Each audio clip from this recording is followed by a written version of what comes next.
Hello, everyone, and welcome to the 68th meeting of the Native American Graves Protection and Repatriation Review Committee. My name is Melanie O'Brien, and I am the designated federal official to the Review Committee. This is the second in a series of meetings held virtually this summer. Before we begin, I would like to remind everyone that this meeting is being recorded. Transcripts and meeting minutes will be made publicly available after this meeting and will include the names of those in attendance during today's call. If you object to any of this, you may disconnect at this time. This is a meeting of the Federal Advisory Committee established by the Native American Graves Protection and Repatriation Act of 1990 and is regulated by the Federal Advisory Committee Act, or FACA. FACA requires meetings be held in public at reasonably accessible locations and convenient times, and with adequate notice of each meeting published in the Federal Register. This meeting was noticed in the Federal Register on June 2nd, 2021. FACA further requires that committees have a valid charter issued by the Department of the Interior and renewed every 2 years. The current Review Committee charter was filed on behalf of the Secretary of the Interior on November 27th, 2020. In addition to NAGPRA and FACA, the Review Committee charter governs the objectives and scope of activities for this committee. The purpose of this committee is to monitor and review the implementation of the inventory and identification processes and repatriation activities required under sections 3003, inventory, 3004, summary, and 3005, repatriation of NAGPRA. A list of the specific responsibilities of this committee can be found in the Act itself, in the charter for this committee, and on the NPS website, nps.gov/NAGPRA, under Review Committee. In carrying out these duties, the committee reports to the Secretary through me, the designated federal official. The duties of the Review Committee are solely advisory. The work of this committee is limited to these objectives and should be responsive to the goals of the Department of the Interior. FACA requires that committee membership be fairly balanced in terms of point of view represented and functions to be performed. To achieve this, NAGPRA established that the Review Committee would be comprised of 7 members, 3 nominated by Indian tribes, Native Hawaiian organizations, and traditional Native American religious leaders, 3 members appointed by national museum organizations and scientific organizations, and 1 member appointed from a list of persons developed and consented to by all of the other members. All members of the Review Committee are appointed by the Secretary of the Interior and are appointed as special government employees. All members serve at the pleasure of the Secretary, and the committee may be terminated after the Secretary certifies to Congress that the work of this committee has been completed. With that as introduction to the committee and to this meeting, I'd like to start with a roll call of the committee members. Please answer out loud when I call your name. John Beaver. Present. Honor Keeler. Present. Barnaby Lewis. Here. McEwen. Here. McManaman. Present. Armand Menthorn. Yeah, can you hear me? Yes, we can, Armand. Here. Shelby Tisdale. Present. Thank you. I would like to acknowledge the individuals who are assisting me today in conducting this meeting. With me today are attorneys from the Department of the Interior Office of the Solicitor, Brady Blasco with the Division of Parks and Wildlife, and Stephen Simpson with the Division of Indian Affairs. From the National NAGPRA program, Lisa Koszalski is the Review Committee Coordinator, responsible for organizing this meeting and preparing minutes and transcripts of these proceedings. An agenda for this meeting was posted to the NAGPRA program events page and updated on July 2nd. I would like to briefly outline the series of meetings and the focus for each meeting. Last week on June 28th, the committee met to take action on procedural issues necessary to conduct these meetings and to prepare materials for deliberation and consideration. At this meeting, the committee is tasked with a specific responsibility under NAGPRA and its implementing regulations, reviewing and making recommendations on 3 disposition requests for Native American human remains. Through the NAGPRA regulations, the Secretary has asked the committee to make recommendations to the Secretary on specific actions for disposition of any human remains not already addressed by the regulations. This is important and meaningful work, and I know that we are all looking forward to resolving these issues for the museums, agencies, and Indian tribes who have requests before you today. The material related to these 3 requests are available on the NAGPRA program events page. Today's meeting and the meeting scheduled for July 13th will focus on these disposition requests. In addition, every meeting of the review committee includes time for public comment. Opportunity for public comment is required under FACA. Within the scope of NAGPRA, the review committee is very interested in receiving public comment on progress made and any barriers encountered in implementing repatriation activities under NAGPRA. If you're interested in providing a public comment during this meeting or at future meetings, please let me know later in the meeting when I ask for public comment. At that time, I will turn on the chat feature for this meeting, or you can raise your hand to request to make public comment. You may also email me to make your request at nagpra_info@nps.gov. Before we begin with the items on our agenda today, I would like to provide an opportunity for any members of the committee to provide an invocation or a traditional welcome, or to invite someone to provide an invocation or an opening.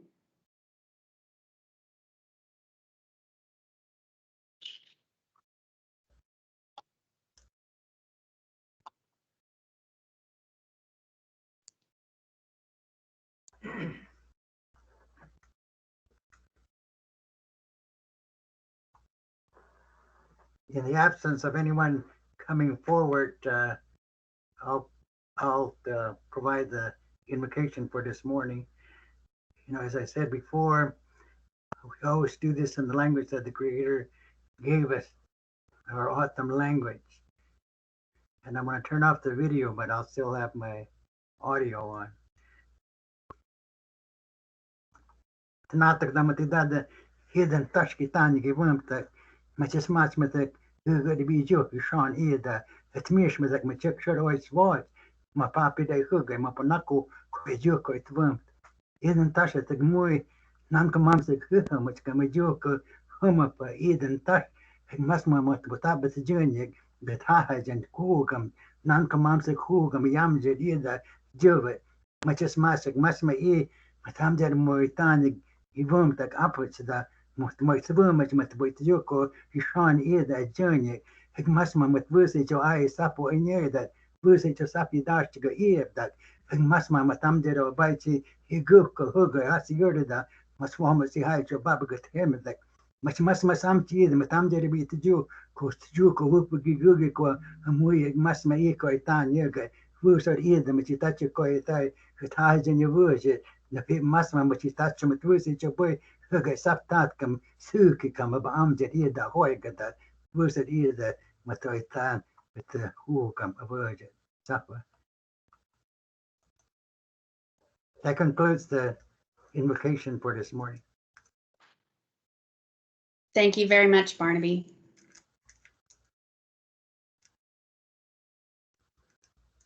The first item on the agenda today is designation of one of the members of the committee as chairperson for this committee. This is required by the Act and under the Charter. Under the current meeting procedures, the chair may serve a 2-year term with no limits on the number of terms. If the chair is absent or needs to be recused from consideration of a matter, the chair may appoint another member to serve in his or her place. The DFO may serve as chair if needed. How would the committee like to proceed at this point? I'd like to turn the discussion over to all of you for the designation of a chair. Just a reminder to please identify yourself before you speak for those calling in without access to video.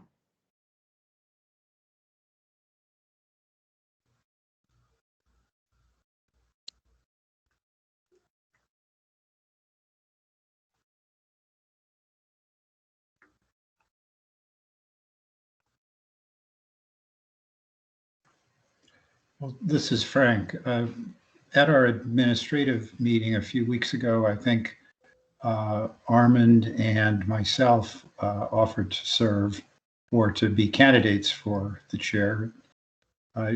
Unless other members are interested in adding to that list, we could just, or if either Armand or I wish to withdraw, I think we can just do the vote, unless somebody else has something else to suggest.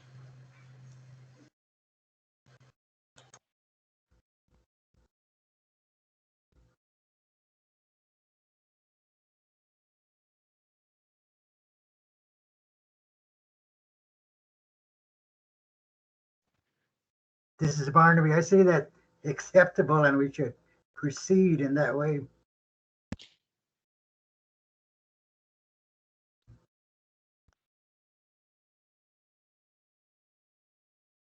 Any other comments? Would anyone else like to be chair?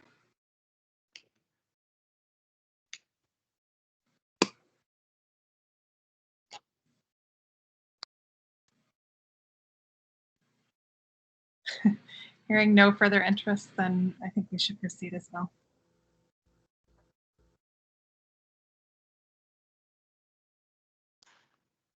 Okay, if I could just ask a point of clarification. Would the committee like this chair to serve for this meeting, for the series of meetings that we have scheduled, or for some longer term? The current procedures, as I noted, establish a 2-year term for the chair.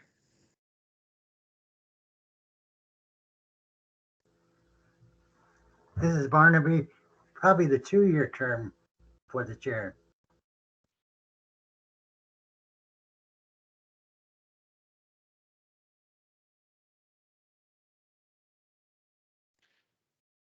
For the record, there were nodding heads to that statement. Any other discussion?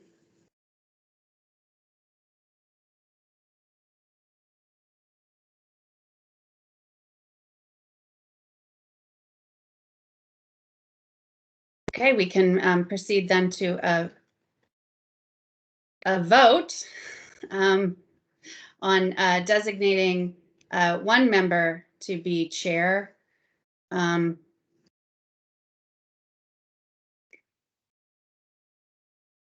I'm a little unsure of who to start with.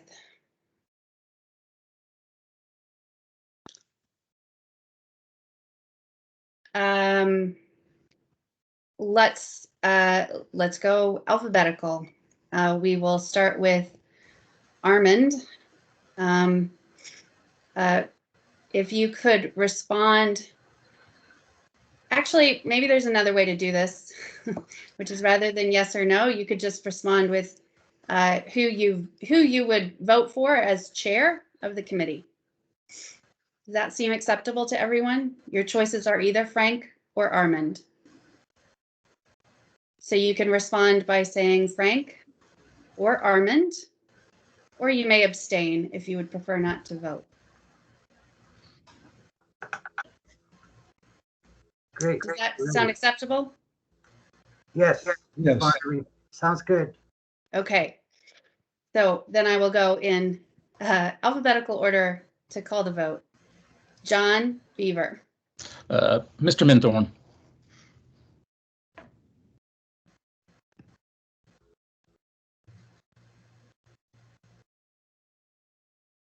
Honor Keeler. I vote for Armin Minthorn as well. Barnaby Lewis. Frank, Tim McEwen.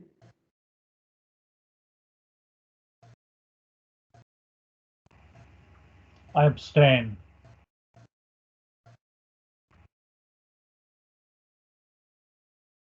Shelby Tisdale. This is difficult. Mr. Minthorn. Frank McManaman. I'll vote for Frank. And Armand Minthorn. Well, Melanie, I'll vote for myself then. Thank you. Lisa, please double check my counting. But as I have it, that was 4 for Armand Minthorn and 2 for Frank, with 1 abstaining. That is correct.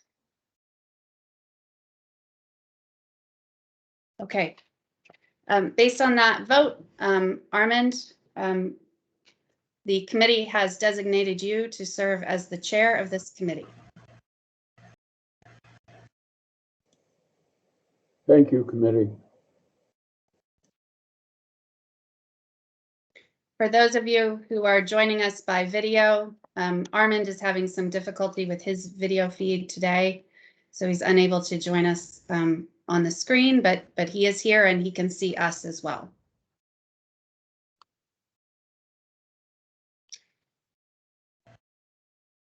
Mr. Chair, if it's okay with you, I'd like to proceed to the next item on the agenda today. Okay, moving on. Thank you. The second item on the agenda today is to review action items from the June 28th meeting. In accordance with FACA and with the Review Committee Charter, detailed meeting minutes of every meeting will be provided to the committee for their review within 90 days. As the meeting minutes are not yet available for the last meeting, I would like to provide a brief review of the action items that occurred on June 28th for benefit of the public and for the members of the committee. The first action by the committee on June 28th was that due to an absence of 1 member, the review committee agreed to ask the DFO to administratively oversee the meeting and plan for the selection of a chair to be on the agenda for the next meeting today, July 7th. The second action item was that the review committee discussed its current meeting procedures adopted by the chair and the DFO in 2018. The review committee established a subcommittee to consider possible revisions to these meeting procedures. The third action item was the review committee discussed its current subcommittees, their membership, and target dates for each subcommittee to report to the full committee. Those subcommittees are the report to Congress, members Mr. Beaver, Ms. Keller, Mr. Lewis, Mr. McEwen, Mr. McManaman, and Ms. Tisdale. The subcommittee on split collections, members Mr. Beaver, Ms. Keller, and Ms. Tisdale. The subcommittee on the administration of NAGPRA, members Ms. Keller, Mr. Lewis, and Mr. McEwen. The new subcommittee, the subcommittee on meeting procedures, members Ms. Keller, Mr. McEwen, and Mr. McManaman.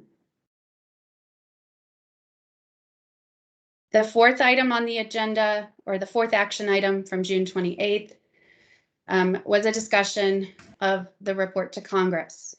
Prior to the meeting, the subcommittee on the report to Congress, then members Mr. Beaver, Ms. Keller, and Mr. Lewis.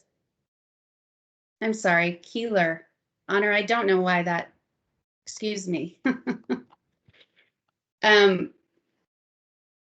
I think it's because I'm used to calling you all by your first name, and reading your last name just threw me off.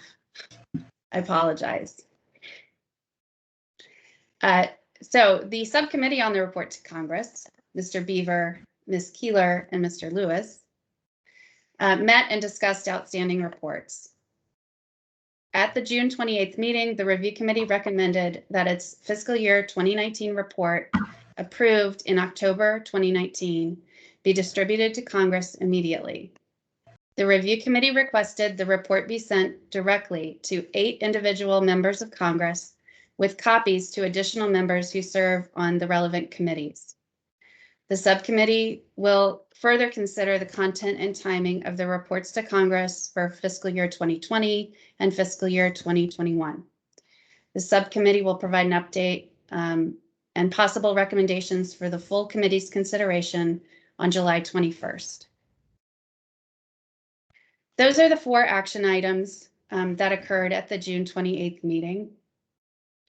And now that the committee has designated one member as the chair for the committee, I would like to ask the chair and the committee to reaffirm these actions from the June 28th meeting. All members, including the chair, must vote. I'm going to call a vote again in the same manner. Members may choose to abstain from affirming those action items from the June 28th meeting.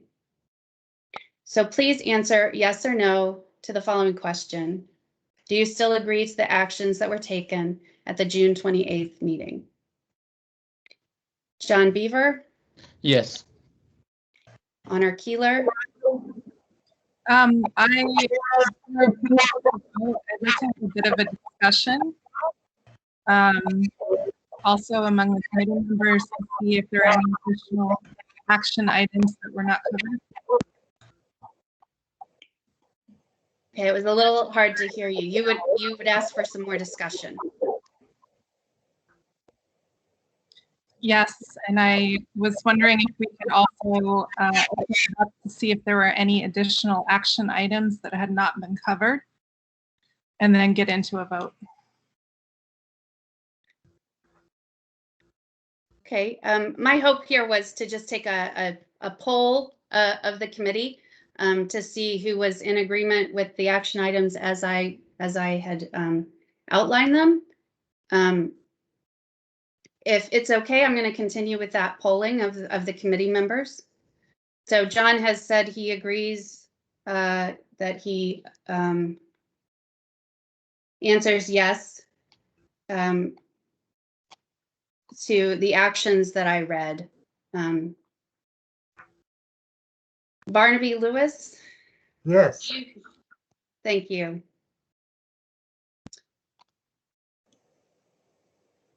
Frank McManaman?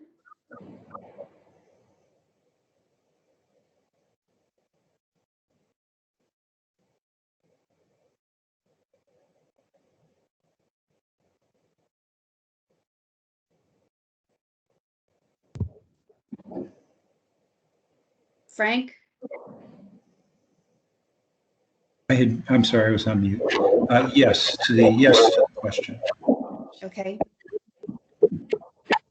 Tim McEwen? Yes. Shelby Tisdale? Yes. Armand Menthorn? Yes.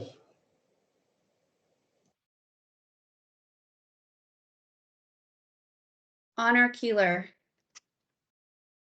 I'm in agreement of these as action items. However, if there are any additional action items that were covered that the review committee members wish to go over, I'd like to hear them as well.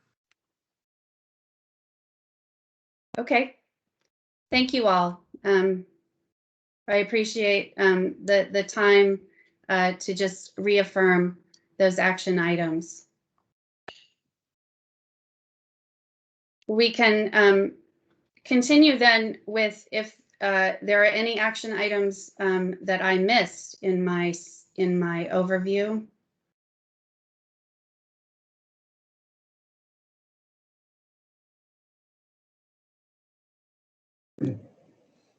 If not, Melanie, moving on. Thank you. I would like to add one additional note, and that is if Armand Menthorn would like to be considered for any of the subcommittees, as Armand was not present at the June 28th meeting. This would be an opportunity for the committee to agree to add him to any of those subcommittees. Armand, Yes. would you like to join any of those subcommittees? Okay, just to understand, Melanie, that there are 5 subcommittees, is that correct? Yes, there are 4 subcommittees on specific topics, and 1 subcommittee that is comprised of the entire committee. So the one subcommittee that's comprised of all the members of the committee, what is the function of that subcommittee? The function of that subcommittee of the whole, as it's been called, is to carry out administrative or preparatory work for the committee. Okay. Well, that would be suffice, Melanie, just to remain on that one. Thank you. Thank you, Armand.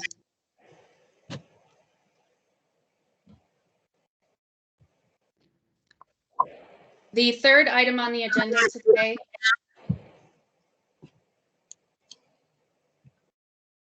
is a report, an update really, from the National NAGPRA program. Following your meeting last week, I have worked with all of you to arrange subcommittee meetings throughout the next couple of weeks. The program has also worked to update your meeting agenda as well as the materials for upcoming meetings. I want to be sure to note for the public as well as for the committee that as we receive materials for future meetings, we will continue to update that material on the program's events page. With regard to the report to Congress, as you requested, I have been working on uploading, preparing to upload new versions of older reports that will include the cover letter with dates, so it is clear in the record of when those reports were published. At your request, I worked to more accurately estimate the amount of time it has taken in the past, at least in the past 10 years, for these reports to be distributed to Congress once approved by the committee. Based on a little bit more calculation, it takes on average 4 months from the time the committee approves it till it is distributed to Congress. There are, of course, some very unique circumstances like government shutdowns and other issues that have impacted this timeline. So that's just a brief follow-up from your meeting last week. As we just reviewed at that meeting on June 28th, you requested that NPS begin the process of distributing the FY 2019 report to Congress. So I have begun working with NPS, with the Office of Legislative and Congressional Affairs, to get approval for the 8 cover letters that were requested to be sent with the FY 2019 report to Congress. And just as a refresher, those 8 letters are going to the President Pro Tem of the Senate, as well as the Chairman and Vice Chairman for the Senate Committee on Indian Affairs. On the House side, the report will be sent to House Speaker, as well as to the chair and ranking member of 2 committees, the Committee on Natural Resources and the subcommittee on, the subcommittee for Indigenous Peoples of the United States. That is the 8 cover letters that we are working on preparing and getting approval for signature by the National Park Service Director to be sent to Congress along with the report. I would ask the committee to let me know if there are other individual members of Congress that they would like the report distributed to. You can make that request during a meeting, during this meeting, at a future meeting, if there are specific members of Congress that you would like the report sent to. And with that, I'd be happy to answer any questions. Any questions, committee?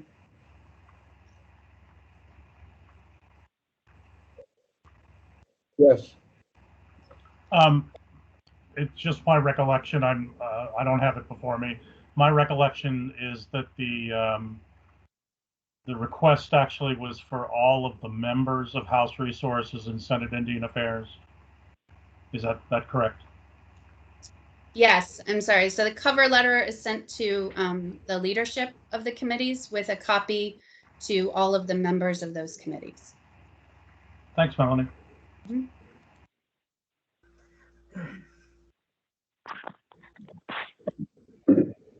Any other questions, comments from the committee?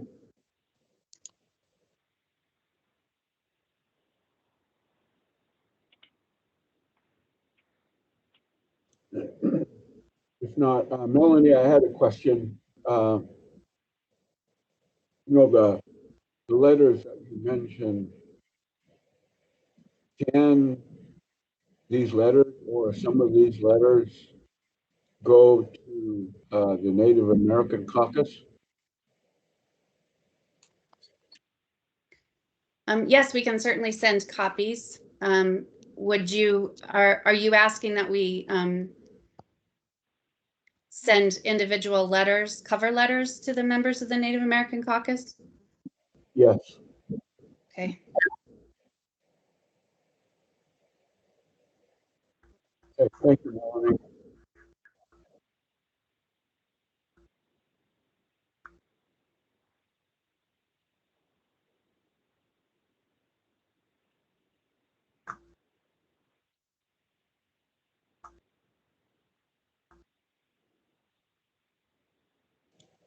Okay, if nothing else, moving on. The next item on the agenda is time for any subcommittee discussion, if there is any. I wasn't sure if subcommittees would have any issues to bring to the full committee at this meeting, so I wanted to be sure we had the time on the agenda.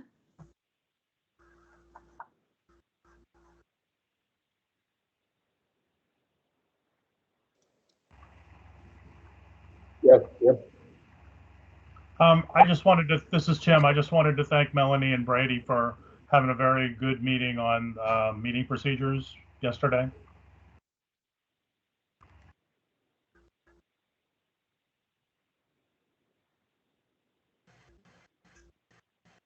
Any more discussion?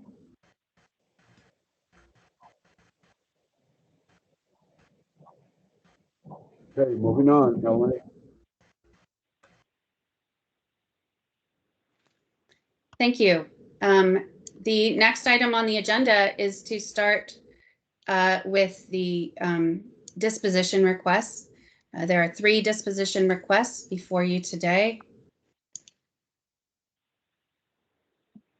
It will take me just a minute to ensure that our presenters for the first request have proper access to be able to speak with you.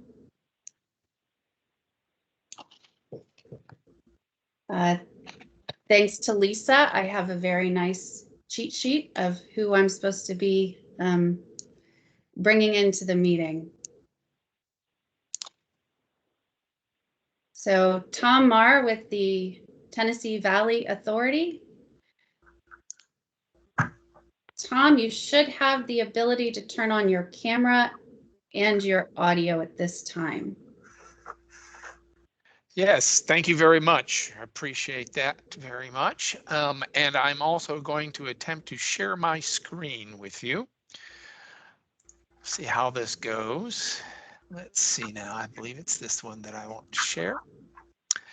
And I hope you can see an aerial view of Chattanooga, Tennessee from Lookout Mountain and looking at Moccasin Bend in the Tennessee River. Melanie, stop me if you can't hear me or if nothing's unclear. Or if anything is unclear.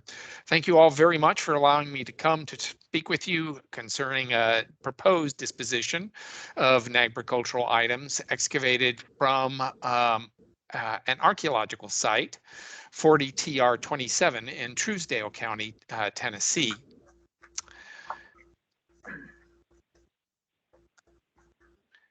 This site, although not completely obvious on this particular map, is north of the Cumberland River. I hope you can see these purple buildings and shaded areas on the map just north of Cumberland. That's the location of the planned Hartsville nuclear plant. TVA initiated building in 1977 and canceled construction in 1984. During the process of construction, additional clay was necessary to work on the foundations and build up the security and containment building. And so an area north of Cumberland that's in this area was chosen for mining, and a contract was laid with a landowner. But before that, of course, TVA contracted to have this area surveyed in 1979 and 1980. They found one site, 40 TR 27, that was determined to be eligible for placement on the National Register. Now, subsequently, TVA also contracted after consultation and working out a mitigation plan and an MOA. Excavations took place from 1980 through 1982. These included traditional hand excavation of specific units and also very large scale stripping of the disturbed upper plow zone to identify any remaining archaeological features, which included pits, structures, post-mole patterns, and human burials. The site had a range of radiocarbon dates from 935 BC to AD 1270. Unfortunately, the original excavation documents have been lost. They are no longer with the artifact collection, which has had, let's just say it's traveled a good deal. Starting off in Memphis, at what is now Memphis University, or the University of Memphis, and passing through offices in Nashville, but is now currently curated for TVA by the Department of Anthropology at the University of Tennessee here in Knoxville.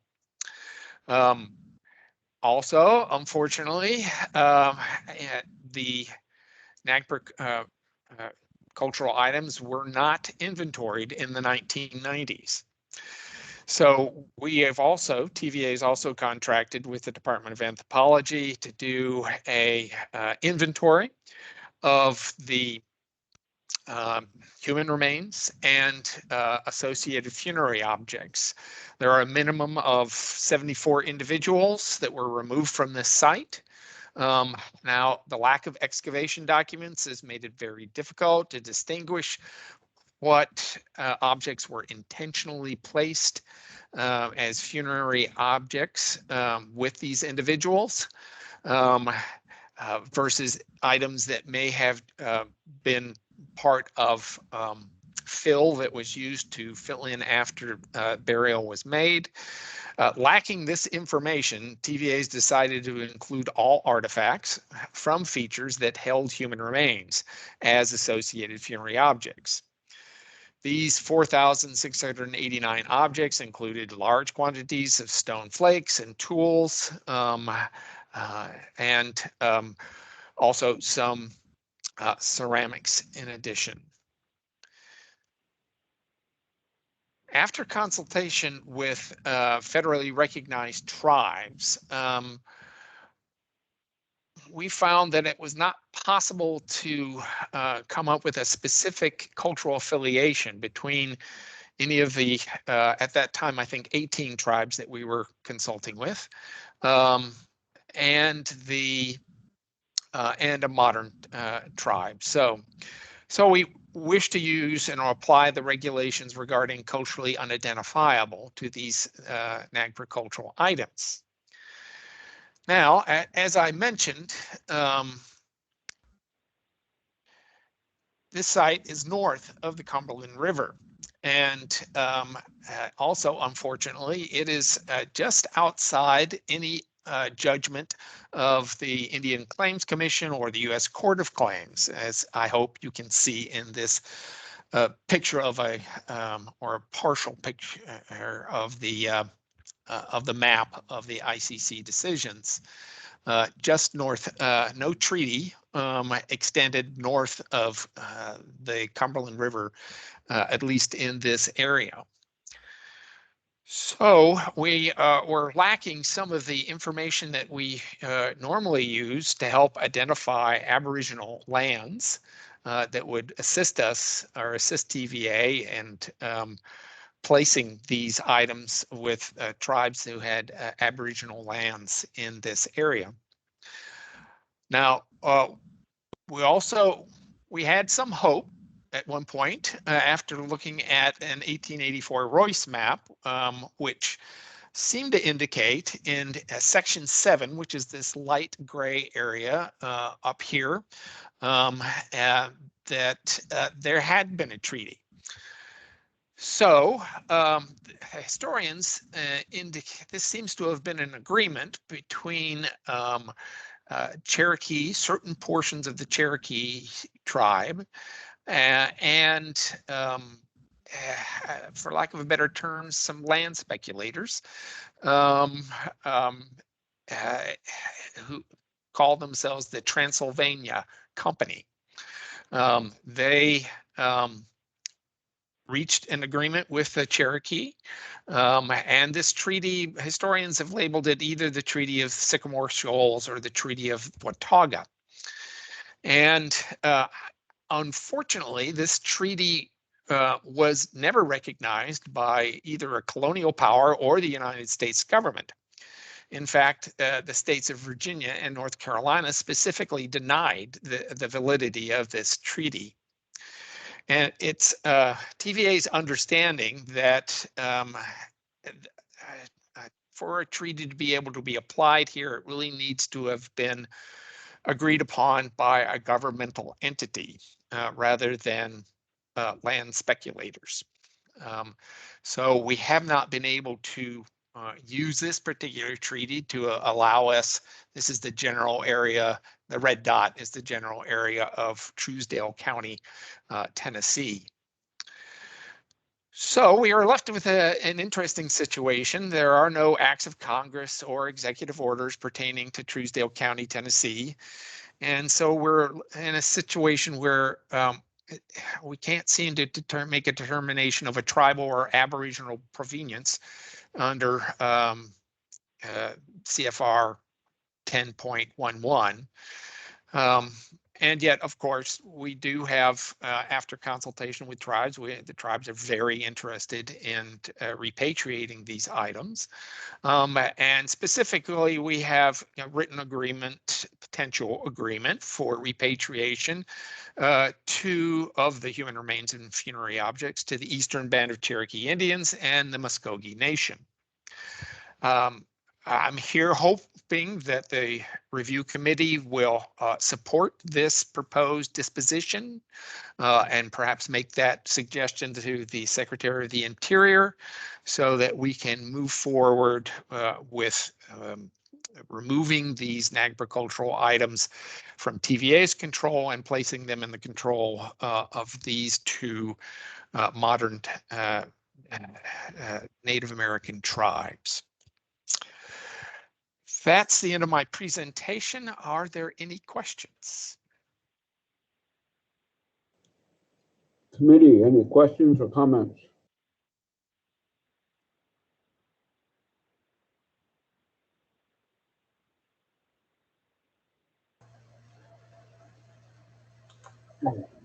Mr. Mayor, I do have some questions. Yes, sir. As you were going through the presentation,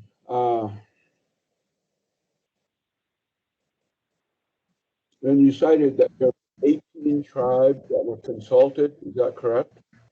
At the time, this consultation took place a year and a half or so ago.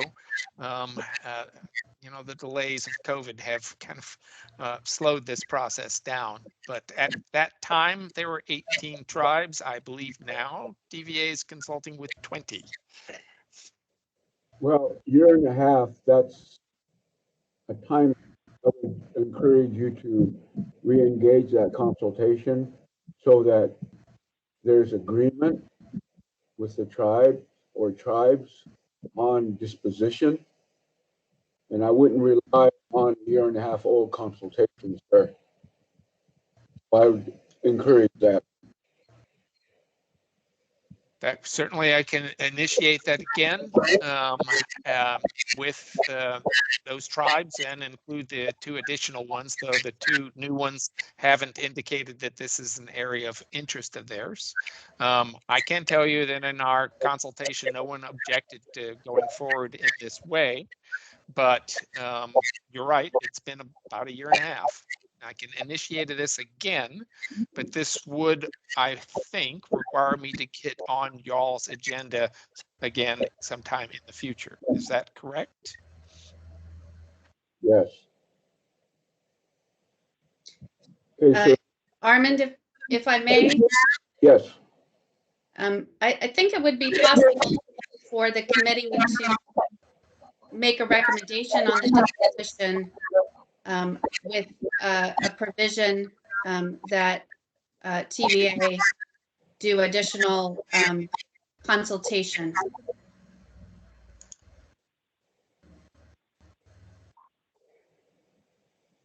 Committee, what are the wishes of the committee?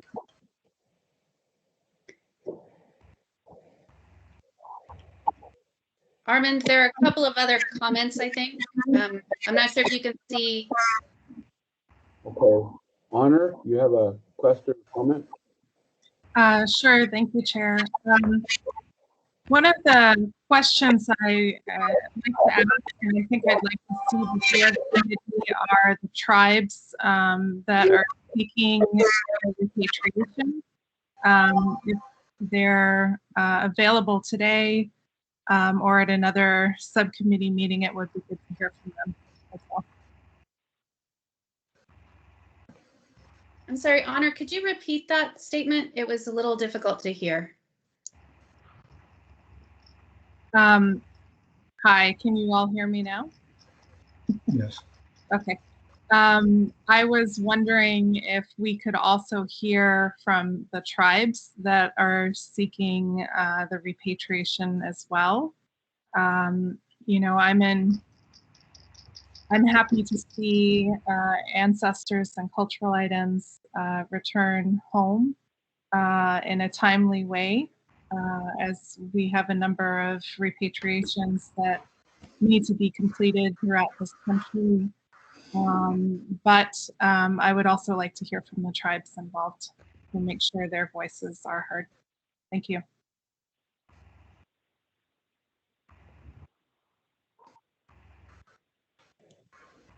Okay, committee, any other comments or questions? Yes, Jim. I want to thank you for your presentation. I think it was really useful, and particularly the treaty maps.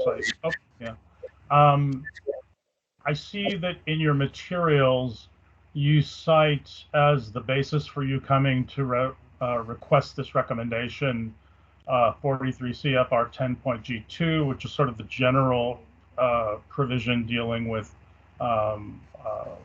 culturally unidentifiable remains.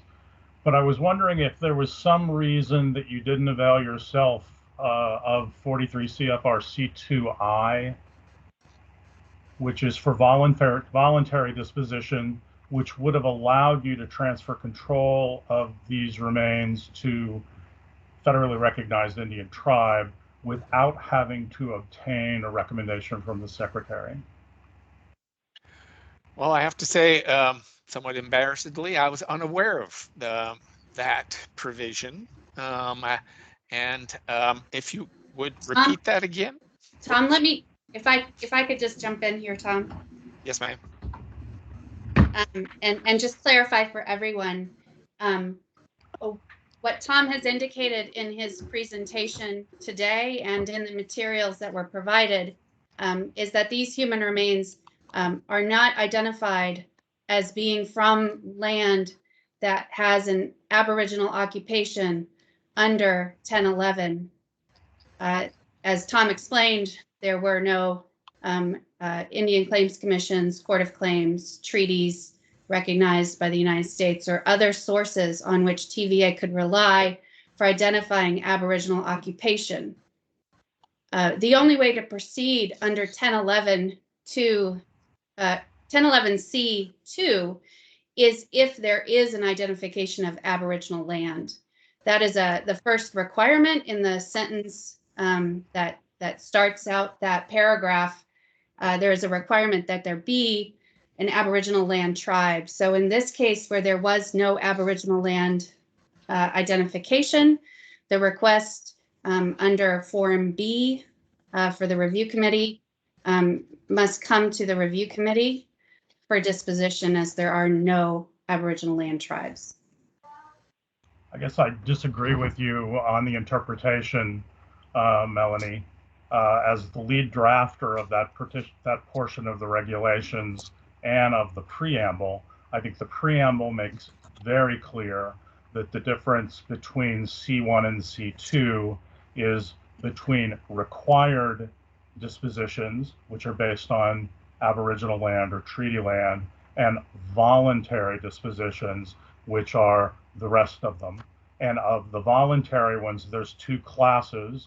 There's voluntary dispositions to federally recognized Indian tribes or Native Hawaiian organizations that can proceed, and there's a special class of ones that involve non-federally recognized groups or dispositions based on state law that would require the secretary's recommendation on them because they are unusual. That clearly was the regulatory intent, and I think that that's very clear in the preamble to that rule. Well, again, just for everybody's information, I will read the sentence that actually references paragraph C1. If none of the Indian tribes or NHOs identified in paragraph C1 agree to accept control, a museum may take voluntary steps. It's in the language of the regulation. There is a clear reference to that first group. And that is our guidance at the Department of the Interior. It is how we have guided Tom as well as other museums in these instances. Yes, no, this is Stephen. That's correct, and that's what that's how the solicitor's office interprets this regulation as well. I guess I don't think it was the way the solicitor's office interpreted it in 2010. However, if that is the current interpretation, I do see that interpretation has provided a big obstacle to many of the organizations, the federal agencies and museums that are trying to do the right thing and return these. I think it's inconsistent with what is in the preamble, and I suggest that this might be one of those issues that this committee asserts its responsibility, statutory responsibility to consult on the development of regulations. When the proposed regulations are before you, you're welcome to do that. But as of right now, that is the opinion of the solicitor's office. Yeah, I beg to differ. Okay, Melanie, moving on. There are a couple of other hands raised. Armand, Yes. Frank, Thank you, Chair and Madam DFO. I have a couple of questions for Tom. First of all, actually a comment. I think it's a terrible shame that the records from the excavations that were done at the site have been lost. And I don't know whether there's any possibility of TVA going back and trying to, look in all the corners of all the different places that they might have been at different times along with the physical locations. But that's a substantial diminution of the value of the collection itself. It also makes it difficult in the one of the other aspects of the proposed return, which is what are associated funerary objects. You've identified over 4,800, I think, something like that, items. As I look through that list, some of them, clearly from analogous situations in other kinds of interments, could in fact be grave goods, could be associated funerary objects.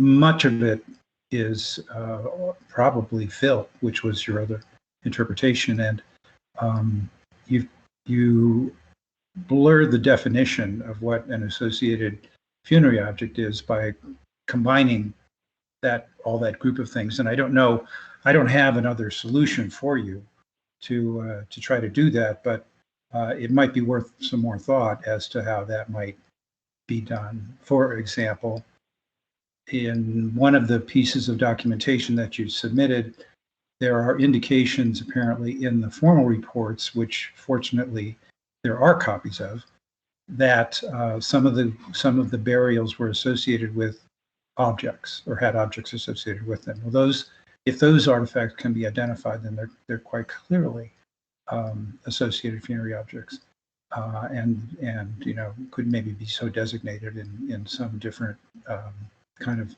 formatting or different kind of differentiation among these items that are that you're proposing to repatriate. So I wanted to give Tom a chance maybe to address both of those issues in terms of the records and also in terms of the issue of funerary objects, and what, as Honors reminded us in her comments, what are the tribe's feelings about mixing these things together and blurring that distinction between a funerary object and something maybe less formal. Thank you. Sure. I'm happy to address both. Charlie McNutt died, so I can't get back to him, who was the primary excavator at the time, and Guy Weaver doesn't remember. I have been in communication with the folks at the University of Memphis. They have searched.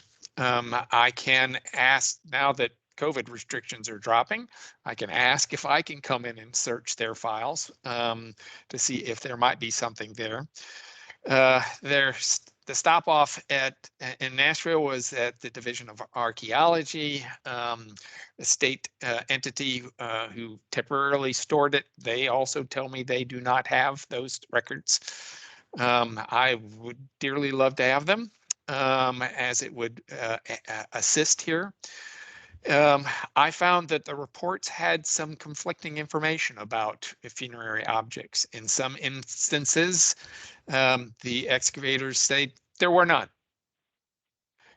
But you turn to tables and you find them listing them or indicating that they were funerary objects. So it is a little confusing. I also don't have a good solution to the situation where, when I don't have sufficient factual evidence to allow me to identify an intentionally placed object, keeping in mind that, you know, I'm an old white guy, an old archaeologist who is got his prejudices about what is and is not a funerary object. But I have been taught and schooled by the tribes that I have been working with to not make too many assumptions about what is and is not a funerary object.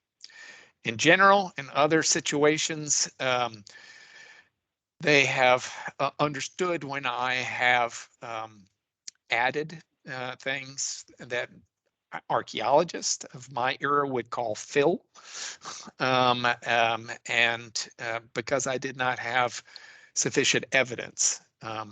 I can also say there have been situations where if the records are sufficient, where I can make that separation, I do make that separation. So I wish I had a good solution to this. I tend to err on the side of including more than might be the case.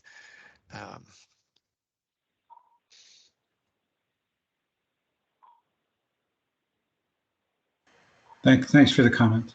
Any additional information? Okay, any other comments or questions from the committee? Yes. John has his hand raised. Yes, if I may make a quick comment.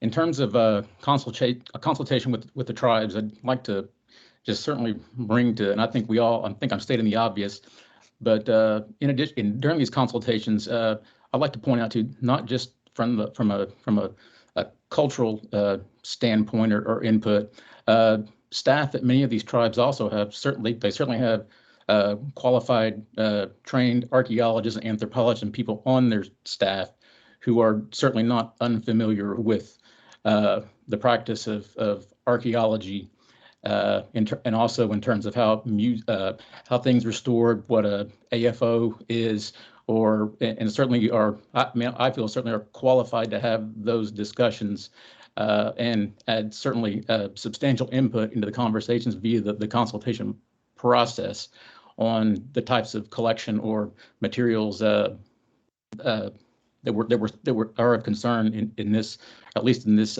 not just this case, but many other cases. So I'd like to certainly like to bring that to bear as well. That it's not just from a back and forth consultation between an agency and a tribe. They also have, it's been my experience that they have certainly very qualified staff who are very informed about the practice of archaeology and museum practice and collection practice, and are certainly qualified to have those discussions and are more than able to consider a lot of the questions before them and the implications before them as well. The second point or second thing I'd like to bring up is that if any of the tribes who I think Ms. Keeler might have brought that up earlier, but if any of the tribes are present on the call today, and if they would certainly feel comfortable to make comments today in regards to the consultation process for this particular case before us, I would certainly welcome or invite or would like to hear their comments if they would like to participate.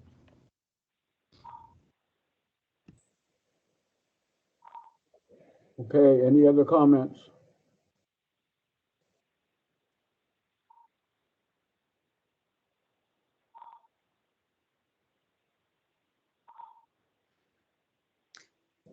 Hi, this is Honor. Yes. Thank you, Chair. Yes, I am in agreement with Mr. Beaver. If there's anyone from the tribes involved who would like to or feel comfortable with a comment, then that would be good. Also, just going back to sort of the back and forth that I heard, I believe between Dr. McEwen and Melanie O'Brien, is that there is an option. Is there an option? It seems like there's an option for TVA to repatriate without the recommendation of the review committee. Is that correct, Dr. No, McKeon? that is not correct. In this case, the recommendation of the review committee to the secretary is needed. Yes. Thank you for that clarification.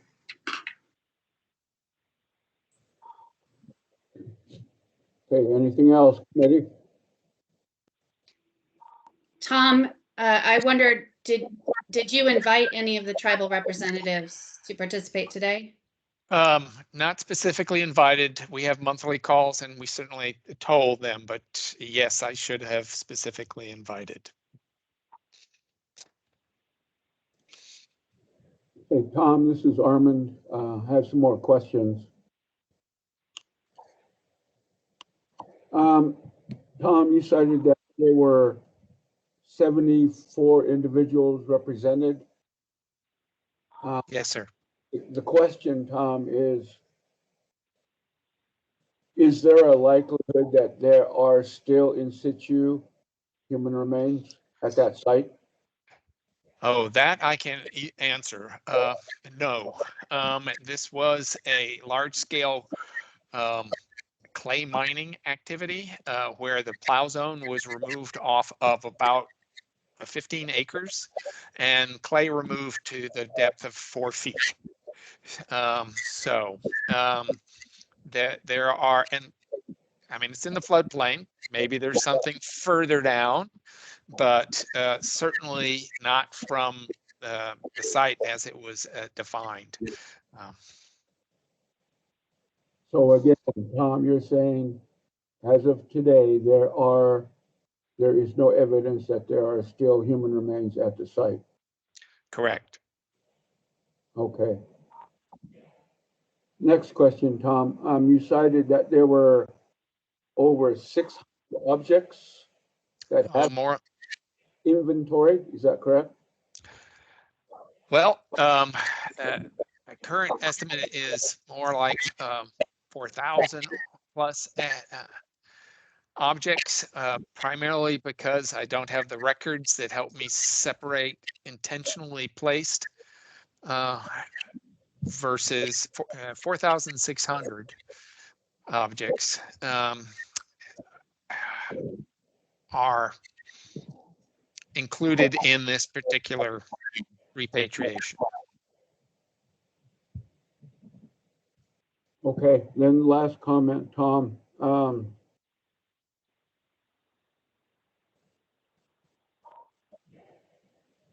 You know what, and again, Tom, it's very important that the consultation be reinitiated with the tribes. And, you know, here in the Northwest, what works best is joint repatriations, multiple tribes, singing from the same page.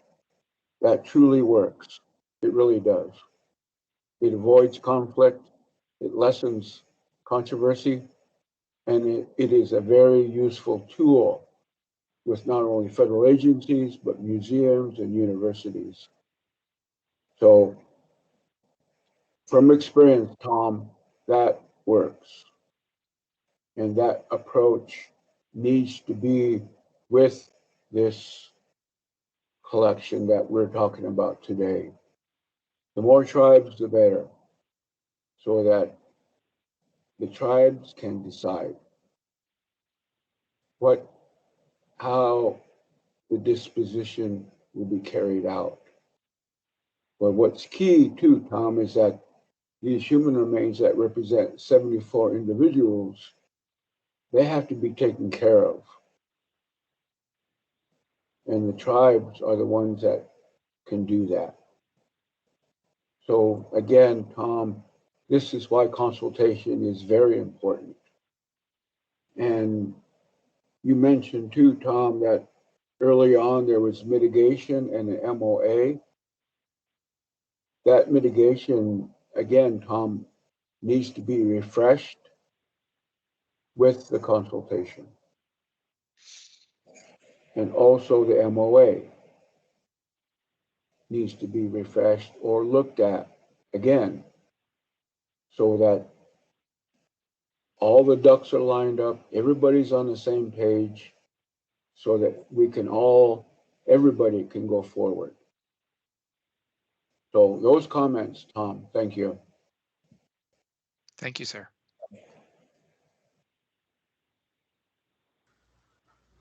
This is Barnaby. I believe that it's pretty clear to me that they've made their due diligence in exhausting, their attempts to try to locate the records. And we all know that it's taken a great deal of time to come before the committee, and especially with a year lost, for any action by the review committee. So I believe that, the committee should make the recommendation to the secretary to act on the agreement for the joint disposition of human remains and associated funeral objects from archaeological site 40TR27.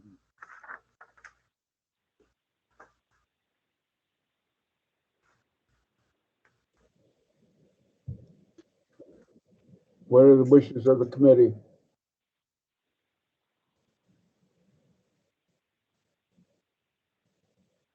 Hi, this is Honor. Yes, Honor.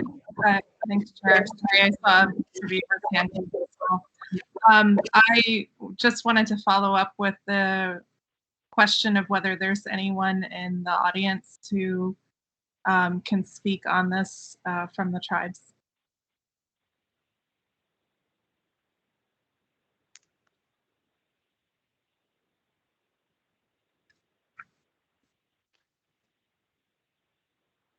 I have turned on the chat for the meeting if there is anybody who'd like to speak and cannot find the hand raise button.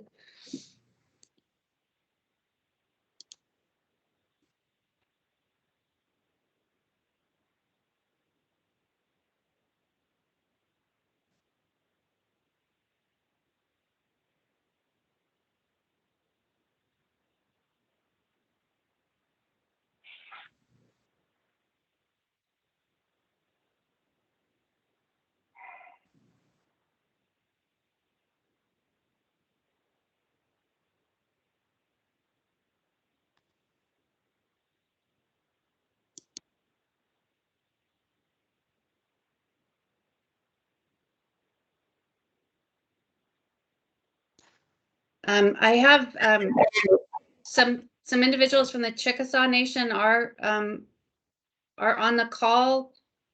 Kirk or Amber, would you like to say anything?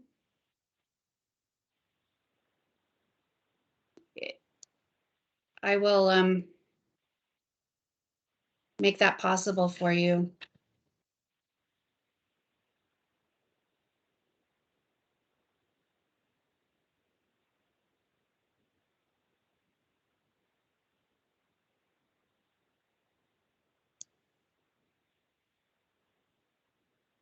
Kirk Perry or Amber Hood, you are able to turn on your video and audio.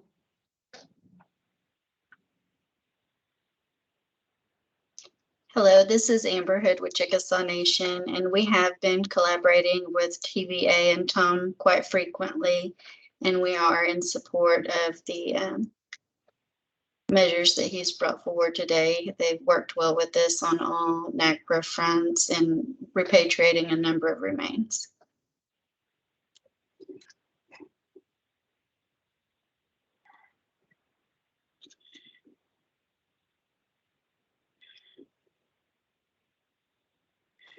Thank you, Amber. Kirk? I don't have anything to add, but to say that the tribes in TVA, by the numbers, there's a lot of tribes that we consult together and we come to agreements on. So we don't have any discourse or any disagreements really to talk about.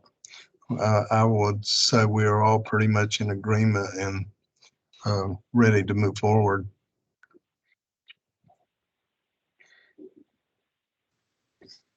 Thank you, Kirk.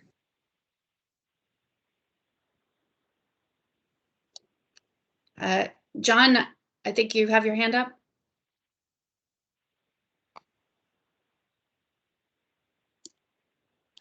John, you're on mute. Had to happen. All right, sorry. Thank you, Melanie. I just wanted to follow up on the previous comments before we heard from the members of the tribes. Mr. Lewis's comments. Was that a potential motion put forth by Mr. Lewis to proceed to the next step? This is Barnaby, yes. There was a motion. Are we at the stage for a second? Because I'll certainly second that motion to move things forward. Okay, any more discussion?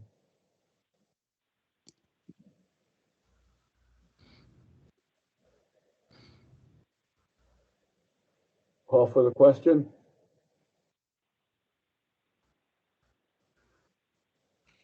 Yes. Would you like me to call the vote? Yes. Certainly. The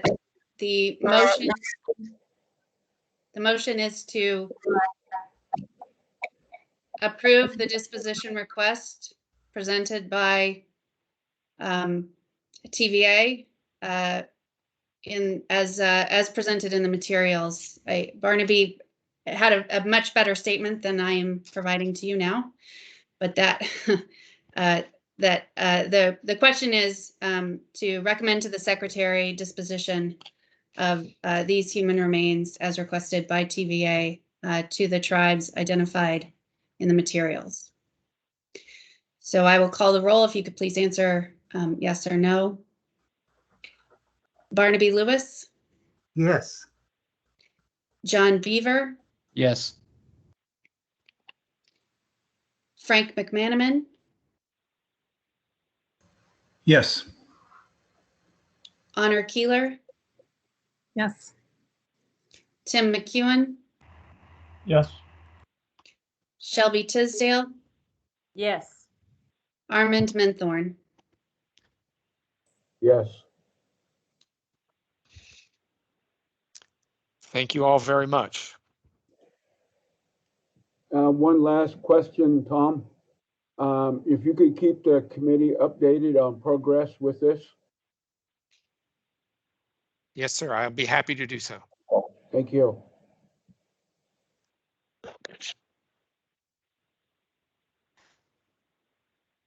Mr. Chair, I'd like to suggest we take a short break. Okay, let's take a break. 5 minutes. 5 minutes. Thank you.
Are we ready to resume? We're ready. Okay, great. The next disposition request is for Fort Lewis College.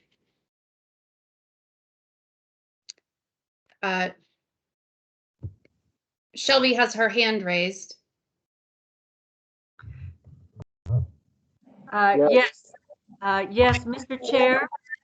As an employee of Fort Lewis College, especially regarding this next item agenda, I would like to request that I be recused from any discussion regarding this next disposition request. Okay, thank you. Thank you very much. I will leave my camera and my my microphone on, and I will be leaving the room, and then someone will text me when I can return for the next. Yeah, Lisa will text me when I can return to the meeting. Thank you very much. Shelby, we might end up muting your line if there's feedback. That's fine. Okay, thank you, Shelby.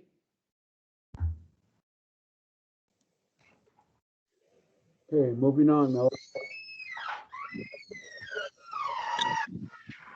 Yes, let me just bring in the folks who are presenting. It's a little more difficult when I can't have you waiting in the wings to come sit at the table. But it'll just take a minute here for me to pull up the presenters for Fort Lewis College.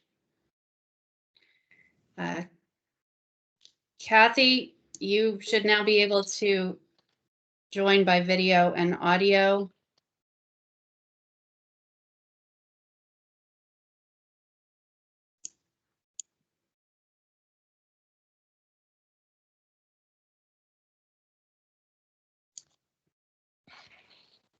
Cassandra, you should now be able, Cassandra Atencio, you should be able to join by audio and video.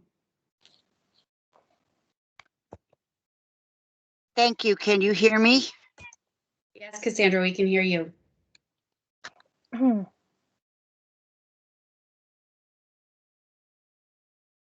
I'm bringing in Garrett Briggs.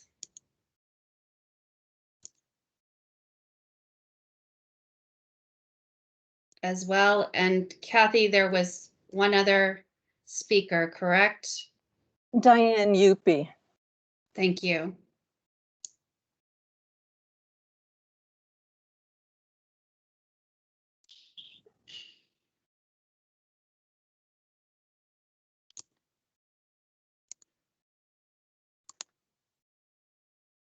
Okay, Diane, you should be able to now join by video and audio.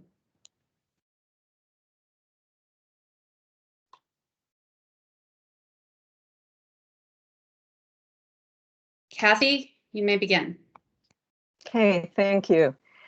I would first like to have, before I start a presentation and take up the screen with the PowerPoint, I'd like to have Ms. Cassandra Atencio and Mr. Garrett Briggs introduce themselves. They're co-petitioners to this disposition request, just so you can see their face and hear their voice. So when they make comments or whatever to the presentation, you'll know who they are. Cassandra, would you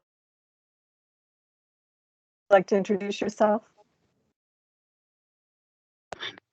Mike, my name is Cassandra Atencio. I am the NAGPRA coordinator with the Southern Ute Indian Tribe with the Cultural Preservation Department. It's nice to be here. It's about time, huh, guys? Garrett? Mike, Nune Nia Garrett Briggs. I'm one of the two NAGPRA coordinators for the Southern Ute Indian Tribe, and I'm thankful to be here. Thank you, Garrett. And Diane. Hello, I'm Diane Yuppie from Fort Peck Assiniboine and Sioux tribes in northeastern Montana.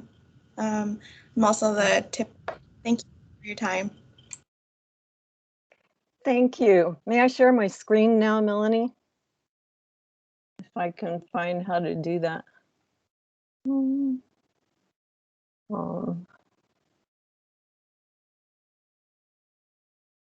Is there a share screen button?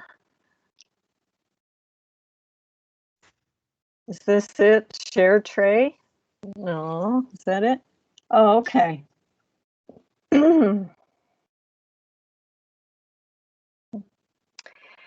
Well, hello, everyone. I'm very pleased to be here. As Cassandra said, it's a long time coming that Fort Lewis College is coming together jointly with the Southern Ute Indian Tribe and the Ute Mountain Ute Tribe to make a Form B disposition request for 40 CUI ancestral individuals and 51 AFOs. I'm very honored and humbled to be for approval. This request is also being made jointly with Mr. Terry Knight Sr., the TIPO director of the Ute Mountain Ute Tribe, and Nicole Shurak, who's the cultural resources administrator, but they couldn't be here today. I'd also like to express condolences. We lost several important people during this process. There have been many more over the course of 30 years, but just fairly recently, the TIPO officer of the Pueblo Vacama, Mr. Alden Naranjo, who can't be underestimated as really the driving force behind our request today, Mr. Eldred Quam, who also participated in our consultations regarding these individuals from the ZCRAT from Zuni, and Diane's father, Daryl Curley Yupi, who was the TIPO of Fort Peck, Assiniboine, and Sioux. He didn't participate in consultation, but when he was very ill, he came to Fort Lewis in a wheelchair to speak to the campus community, the Native American Center, about the importance of doing NAGPRA work. So we all miss him very much. My name is Kathy Fine-Dare. I'm the Fort Lewis College NAGPRA liaison and chair of the Fort Lewis College NAGPRA committee. Fort Lewis College is located on lands ancestral to the Nuchu, Apache, Dene, Hopi, Zuni, and Pueblo peoples and nations. I'm grateful for this opportunity to speak to you today from my home in Durango, Colorado. I'm seated next to the Florida River, which runs through the homeland of the Nuchu peoples of North America. I acknowledge that a series of broken treaties and bad faith actions led to the homesteading of this land by non-Ute colonizers in 1875, and that I am a beneficiary of this legacy. And I acknowledge the people with us today, the co-petitioners, Ms. Atencio and Mr. Briggs, and also Ms. Yupi, who supported the request for this disposition with a letter. Okay, I want to give the committee a little bit of a background about what took so long and what's involved with these 40 individuals. At Fort Lewis College, which is located in the heart of a hugely popular looting area, amateur archaeology area, lots of human remains ended up in the college storage units. By at least 1950s, there were many human remains, many ancestral remains and objects, some of which had documentation and others absolutely none. They just kind of showed up like a basket on the doorstep with no information. Also archaeological field schools, community donations, inadvertent discoveries, such as when Fort Lewis College had a construction project added to the collections from the 1960s to 2000. But we have no idea what the source is, the information for some of the objects and human remains, absolutely none. There are not only no records, but no record of records. They're just really having been left with us. And so although we're listing AFOs, associated funerary objects, we really have no way of knowing if they were actually associated in the graves with these individuals. The association is actually in the collections. They were in a paper bag with some human remains or something. So we can't state for certainty. And that way we could also not use them as a marker of identity. We also had a McLean collection that we'll be talking about at a different meeting.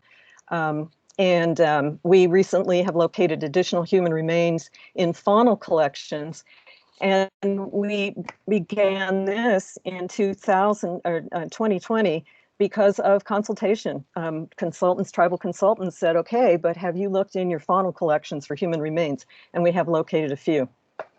Some of this, this amateur archaeological culture of the region was very, very important to the identity of Durango, Colorado, and in many ways still is with many amateur archaeological enthusiasts.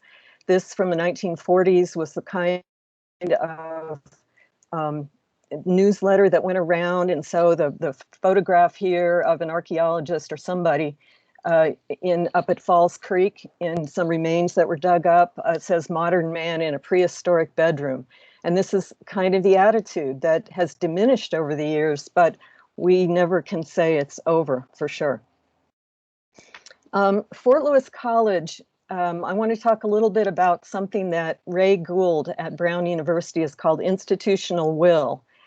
Until recently, the repatriation efforts at Fort Lewis College, which is a Native serving institution, a bit more than 40% of the student body is Native American from, I wish I had the number in front of me, a couple hundred tribal nations.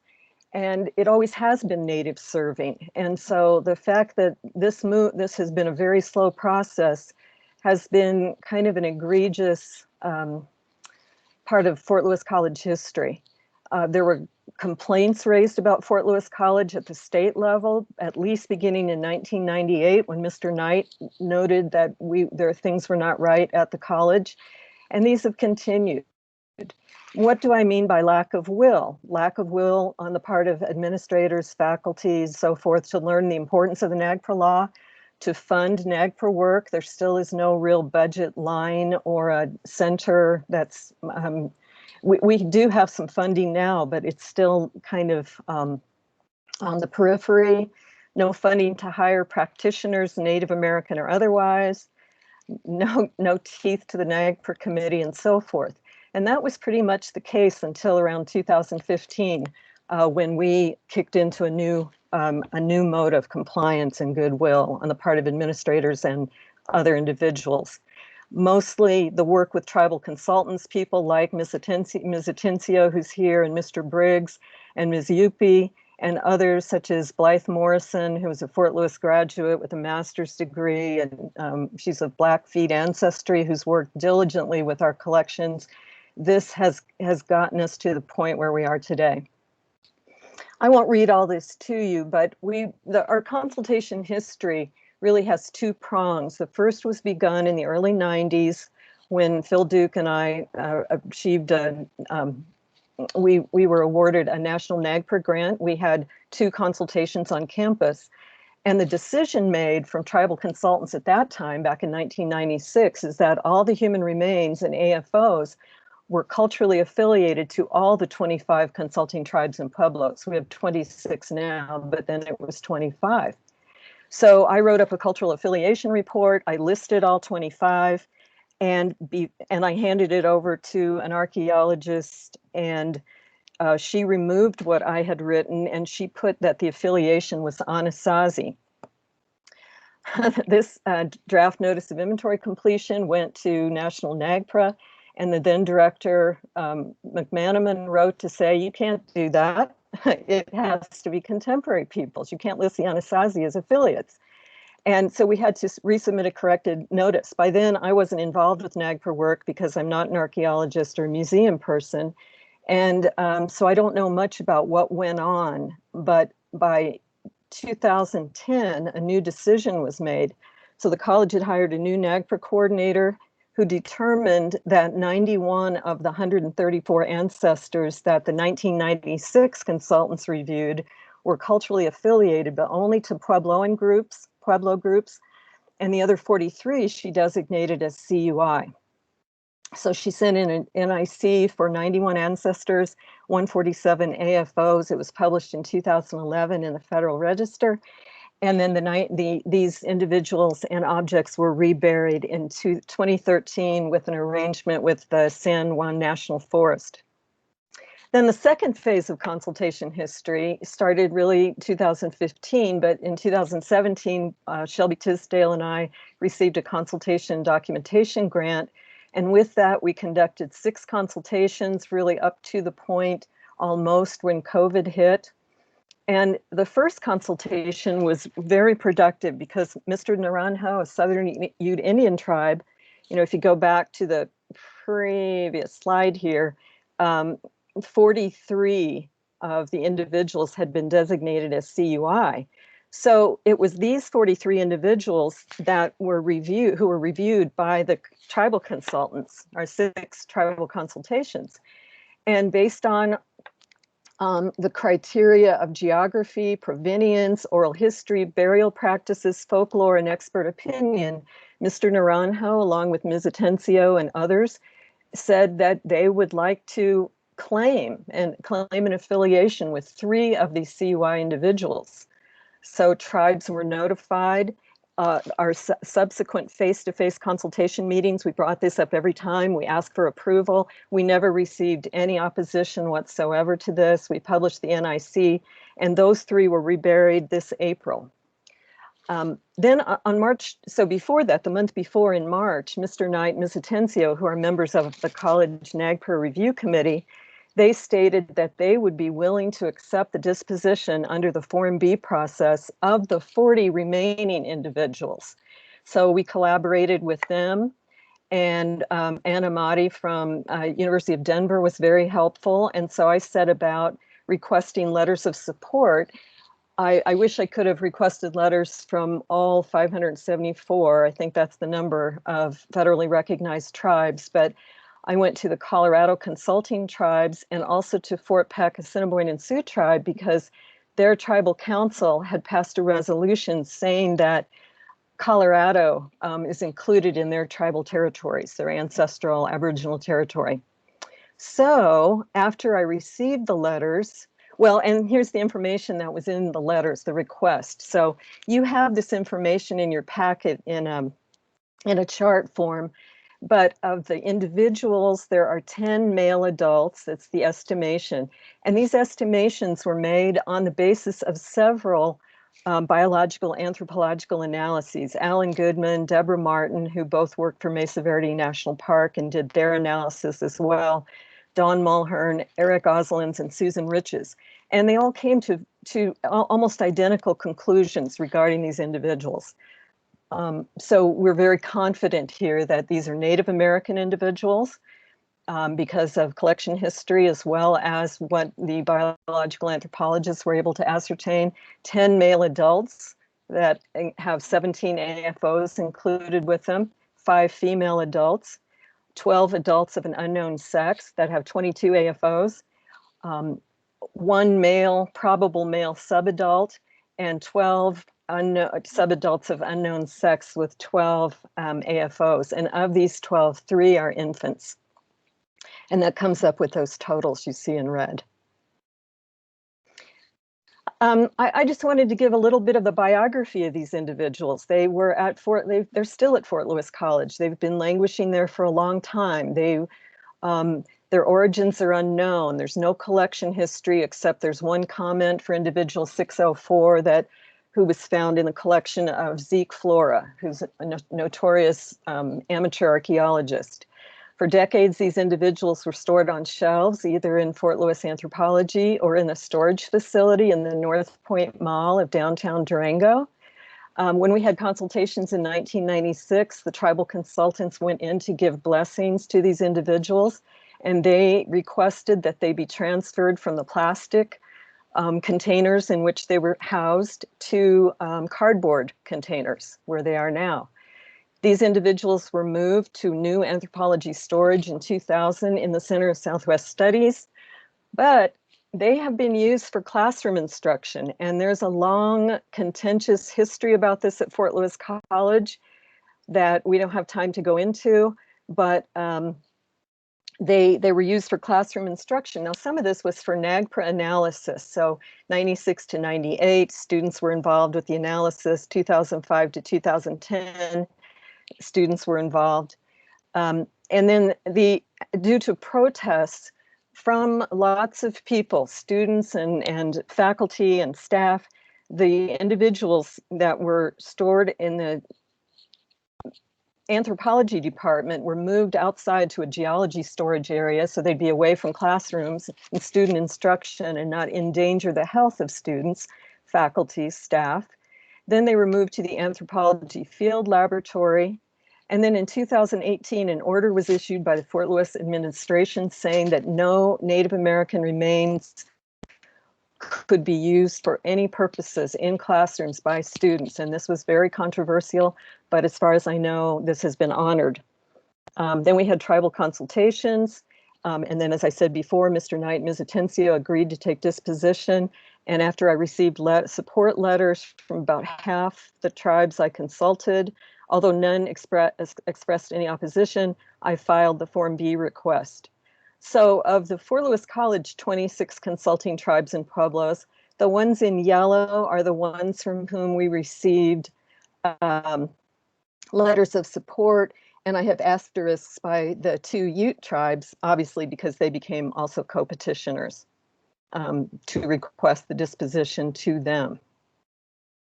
And then the additional tribes from the state of Colorado, consulting tribal nations in yellow, I received, and in your packet are these letters. And then also from Fort Peck, Assiniboine, and Sioux. And just quickly, one of my final slides here, just to show you, Fort Lewis College has had 3 phases of repatriation work. We had a strongish beginning, but got stalled. And I went over that. Phase 2 was very slow progress and a great deal of resistance to NAGPRA repatriation. And then finally, phase 3, we're just moving along. There's a demonstration of institutional will on the part of administrators, faculty. There's still a lot to be done, but we're very optimistic that we've turned a corner. And therefore, any advice that you can offer us, those of you who are on the review committee, or anyone else in the audience, we very much appreciate, but we're moving along. There's some other aspects to repatriation. This is the first repatriation. Mr. Naranjo is back in the back, the third from the left, Ms. Atencio. And then I have gratitude to a lot of people who helped us along with all of this. So I would like to invite Cassandra, Ms. Atencio, Mr. Briggs, Ms. Yupi. Do you have anything to add here? And I can go back to any slides if you want me to. Otherwise, I will end this presentation so we can see you talk.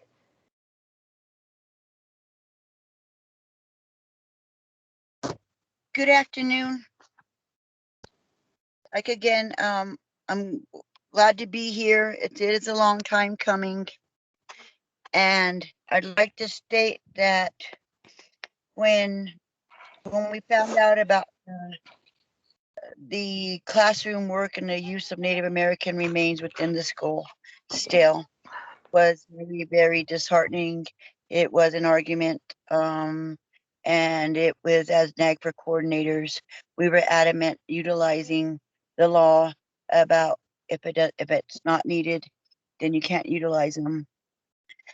These ancestors, these people, these old ones have been sitting on these shelves for very, very long. We know that Fort Lewis has been out of compliance. This is the rectification of that in order to do that and to do what is most proper for these individuals is to put them back the closest where they've come, where they were disinterred at, where they came up from, and do these different projects and the storage of them. And now it's time for them to go home and to be buried, so that way they can continue on and not be disturbed anymore.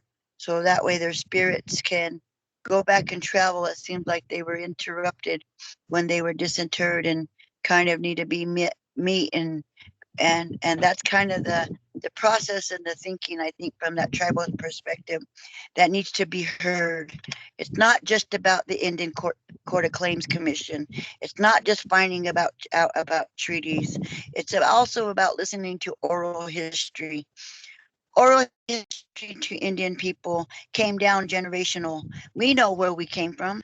We know that if we have names in our language for different places, then our people must have been there. Why else would you name something? Why else would you talk about it? Why else would there be a story about it if your people weren't there? And so oral history is just right there with Indian claims. There is no hierarchy. And I think museums and archaeologists need to understand that, and the committee, you know, but other people at universities need to understand it's not just about your scientific study. It's not just about Indian court claim. Oral history and lineage and those stories play just as much and just as much and have just as much power and strength along with what that Indian claims. We know what Indian Claims Commission was about. We read about it. You know, it wasn't about so that way people could come back and say, hey, we were here. It was to turn around and say, hey, we can open up lands to settlement, to Anglo settlement. It wasn't for us. It was to say, hey, now we can turn around and say they came from here, that they were there, because if we can say that we weren't there through their stories, you know, then they don't have a basis to make a claim on it later. You know, we know that Indian Claims Commission worked against tribes. You know, it wasn't there for us. So to use that as the most important tool when a museum or a university makes a statement when they talk about consultation is one-sided, and it's very flat. And they need to take into account all of those tribes that want to come forward and talk about their history. Look at Fort Peck. We as Nuchu people, as you people, we claim Colorado. We claim all of it, that we were here first, that everybody else passed through, that they walked in. Those were our lands. We don't have a migration story. We know that we came from the mountains, you know. The Cobb is over there. That was mountain. That's who we came from. We weren't like any other tribe. We're a mountain tribe, you know. And these people, these ancestors that are here within our realm, it's time for them to go home. It's time to put them away, and we have to step up. That is why we stepped up and said, "Let us take them." So with that, thank you, my canoes. Thank you. Thank you very much. Yes. Kathy, you're still sharing your screen. I am? Mhm. Uh-oh. Oh, I'm so sorry. Okay.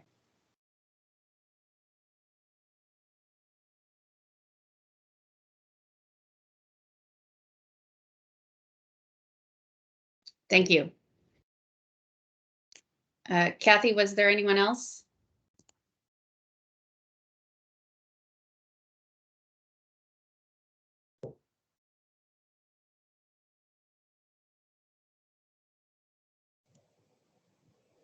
Okay, committee, any other questions or comments? Armin, this is Otter. Yes. Thank you. I just wanted to offer my sincere condolences to the communities and to Miss Yupi, who have experienced loss. This was the first time I've heard of some of the folks who've passed away. And Miss Yupi, in the past, I have worked with your father and have some stories about him, which I won't tell here, but I just wanted to recognize these individuals and all the work that they have done in repatriation and Indian country. So Widow, thank you. Thank you for his work, and I'm glad you were able to join us. I wanted to say something. This is Cassandra Atencio. My father, the late Mr. Eldon Naranjo at Gap, you know, the one that started when they started that. And I'd also like to recognize him because he did this work for over 20 years. As Mr. Mentor knows, he was there with Neighbor Keepers of the Treasures. I didn't mean to step in front of you, Miss UP. Roya. Widow, thank you, Ms. Atencio, and to your father. I just have a in support for Yeah. Mrs. Go ahead. Like Cassandra was saying, this is a long time coming, and I just come forward as a FLC alumni, but also our tribes, the Siouan tribes of Fort Peck, Assiniboine, and Sioux. Like Cassandra had also said, we traveled throughout Colorado. So Colorado is one of our ancestral homelands just because of the movement through there. And so we're more of a support system for the other TIPOs that are there. Fort Peck tribes are in support of the repatriations to the Southern Ute and the Ute Mountain Ute, just for these reasons alone. But I would also like to say this comes in a two-part. The first part is supporting other TIPOs and the other repatriation staff, for these other tribes, but also that Fort Lewis College cannot further educate students of interest and of required curriculum if they don't have a successful FLC repatriation to follow up on or to utilize as an example.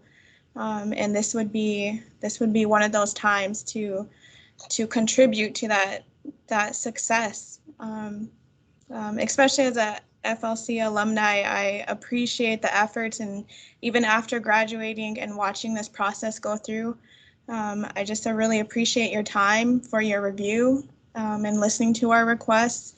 And the Fort Peck tribes have full support, towards the Ute Mountain Ute. So I just want to thank you again, and Kathy and the rest of the team. So.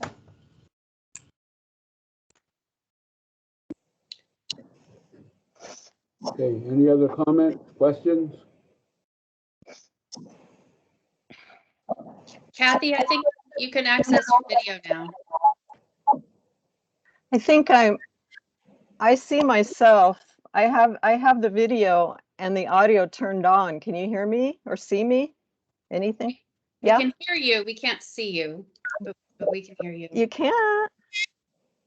I don't know what to do. I see myself and my little icon is on. Now you're there. Do you see me now? Yeah.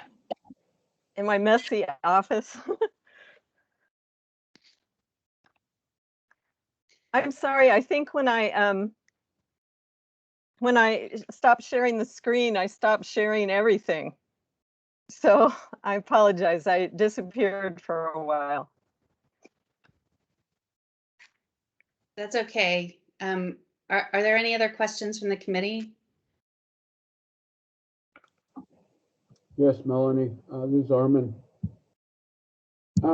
Question for Kathy. Yes, sir. The first question is, how many tribes are involved with this collection? And then second question is,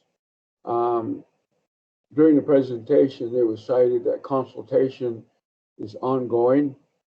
When will that consultation conclude? Those are the two questions. Thank you. Colorado has the Fort Lewis College, along with Mesa Verde National Park. We have 26 consulting tribes that are based on Aboriginal land determination. So our formal number is 26. Of course, with the Form B process, when you have human remains that have no provenience whatsoever, we don't know. Somebody could have brought them from Oregon in their car. They could have dug them up in the Midwest when people went on those tours where you could go to any Midwestern mound and dig things up. So we don't know.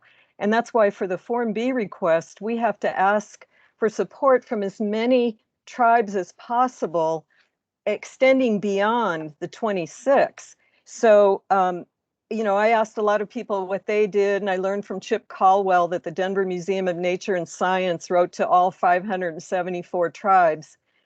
But I'm a volunteer staff of one at Fort Lewis College. I just do this in my free time.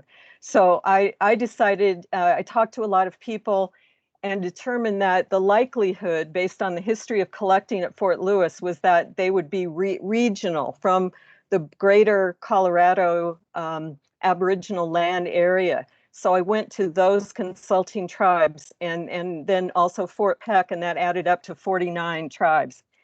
The second question is that NAGPRA is forever. Fort Lewis College, especially as a native serving school, I don't see consultation ever having to end. And I'm in the process of continuing consultations. I've been doing them by telephone and email since COVID, but I have to, week after next, I'll be back in touch with all the tribes and let them know what happened at this meeting. In fact, I've already written a letter to all 49 tribes to say that there's a meeting date. It's going to be discussed. Please attend if you can. So there may be some people in attendance here from Pawnee or Osage or something, I hope. I don't know. But I don't see that Fort Lewis College ought to ever say, well, when is this finished?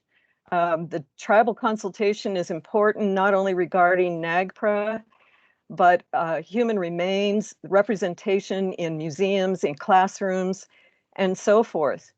I remember the first consultation we had, Mr. Kuanisuma was there from Hopi. And I asked him, because he was talking about, well, you people teach classes about Native people and about the Hopi. And what do you teach and who gives you the authority? And I said, good question. And would you prefer that we not teach anything about the Hopi? We'll take, of course, that's not a NAGPRA question, but that's what NAGPRA is about. The spirit of NAGPRA goes far beyond the letter of the law. And I said, well, would you rather we just didn't ever talk about you? And he said, absolutely not. We have so much to teach you. Kind of like, you people are idiots and you don't know anything about solar heat. You don't know anything about gardening with almost no water. We would love to teach you about agriculture and architecture. Just stay out of our kiva, stay out of our religious knowledge. But no, so the things that we learn, are important. Fort Lewis College right now is going through a period of reflection over its history as a Native American boarding school. And I think NAGPRA discussions should be part of this. So far, they haven't really been included, and consultation continue along those lines. Does that answer your questions, Mr. Minthorn? Yes, it does. Thank you. Thank you, sir. Okay, what are the wishes of the committee? Armin Frank has his hand raised. Yes. Thank you. Kathy, thanks for your presentation and for the comments by your associates. They're moving and appropriate. And I did just want to ask a question and then sort of make a comment. I think that one of the key purposes of NAGPRA was, in fact, to increase communication between agencies that had collections and museums and tribes and other Native Hawaiian groups and that sort. And I think that has really happened. Clearly it has in the cases we've heard about and just in general. So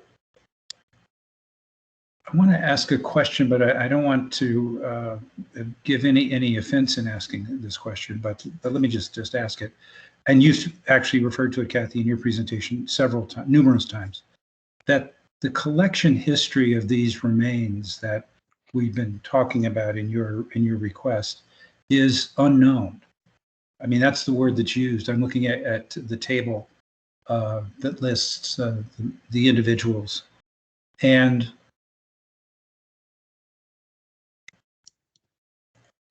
I would like to get a little bit more better understanding of them. Why are they automatically Native American? Is it the place, and I mean in general the place, the state, the region, the part of Colorado where the university is, or the fact that the university had a collection and it became known that if people did what people used to do, which is dig up these kinds of remains, that would be a place to put them. So we're sort of. So let me stop there and ask you what your perspective and what the perspective that you hear is on that. Well, that's just part of it, sir. That's certainly an important part, especially since, you know, it's unlikely the case that somebody will dig up human remains from a cemetery, a pioneer cemetery, and take them to a college. I mean, these objects have been found when people's grandparents have died and so forth, but still we don't know. But secondly, and that's why I listed the name of all those biological anthropologists. You know, one of them, Alan Goodman, was president of the AAA, and Deb Martin is very well known. And I went through, in preparing this document, I went through all the history of all the analyses, not just the ones the most recent anthropologist has done. And there was concordance between their assessments. What were these assessments? There was not in a single case where they said there's clear indication that these are non-native.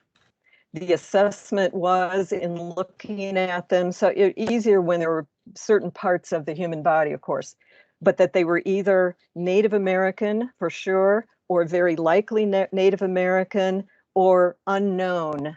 And that was that was what I based this report on, was these reports from 5 or 6 biological anthropologists, some of whom were not friendly, well, a couple of whom were not friendly at all to NAGPRA. And yet they didn't say this just seems much more likely to be a white person or an African American than Native. That is not in the records. Yes, thank you. I did recognize the names, and I actually know a couple of those individuals, so I could also vouch for their qualifications. What is the collection policy of the college going forward? Because it seems like most of these remains that they got into the collection because somebody brought them to the university, or they were left at the university or something like that. So is that no longer the case? I mean, what happens if somebody comes forward and say, "Oh, my grandfather had a collection. I'm really embarrassed about it. You know, I don't really like it." But how does that get handled there? They're no longer accepted. The Center of Southwest Studies is not accepting any human remains, and even the collections we had in 2001, 2008 of UFOs probably shouldn't have been accepted by the college, but that's for another discussion. Anthropology department, the director of archaeological research, Dr. Chuck Riggs, has a very strong policy that if human remains are encountered in an archaeological site that's otherwise protected, that no excavation will take place, immediate reburial will take place, and follow the state of Colorado policy of informing the state archaeologist and so forth. So we have no intentions whatsoever, and we're hoping that once we do, because we did, as I said, we have found some human remains in faunal collections, and they can show up at any other time. And every time they show up, we'll go through this whole process again. We'll see if any of them are culturally affiliated, and we'll see if any are not, and we'll file a Form B process, and we'll just keep doing this as long as possible. I want to say one more thing about collections.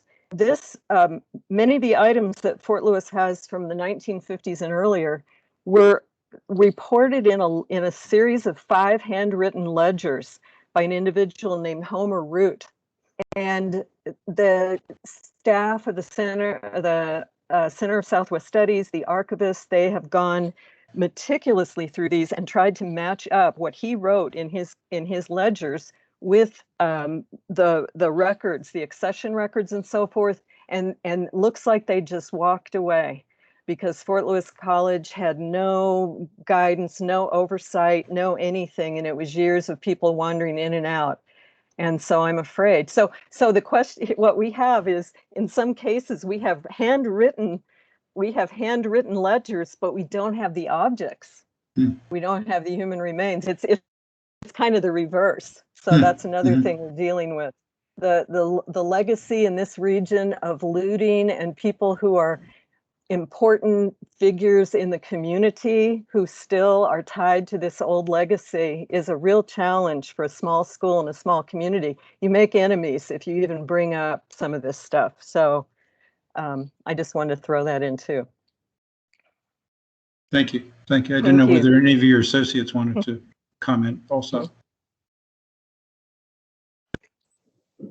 Thanks. Thanks very much. Thank you, sir. Hey, anything else from the committee?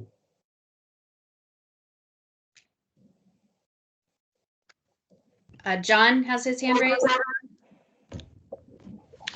Yes, thank you. I just wanted to, that was a great, I thought that was a wonderful report. The information that you put forward, the history behind that. So I want to thank you for your you and the tribal members who are for their comments, certainly for their long time. It's certainly evident the long time work. And I know it's a very emotional work that is put into this. So thank you. Thank all of you for your time and continued efforts.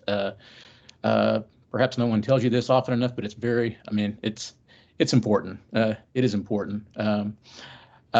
And to the information contained within the report itself, I also want to thank you for the information and comment, particularly pertaining to the work. And it's not meaning to be disparaging, but to the work of, or if you want to call it that.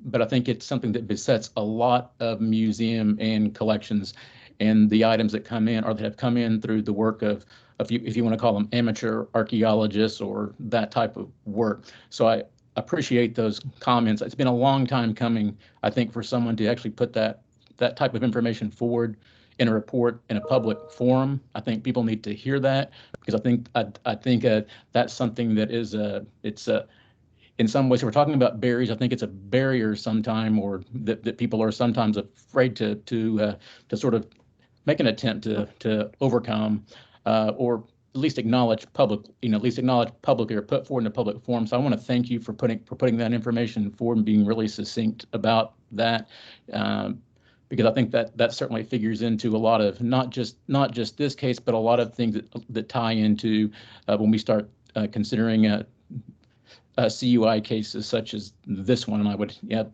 and so I just would like to, I want to thank you for that. Your comments were very thoughtful on that, and I hope that others coming forward, or as they're working with museum collections, will consider that in the review committee or this review committee in the future as well. So I want to thank you for that, and once again I want to thank you and your team, and certainly the members from the Native communities, and thank you and particularly from our Native communities. Thank you for your comments. Thank you. Thank you. Thank you very much. I'm very humbled by that. Thank you.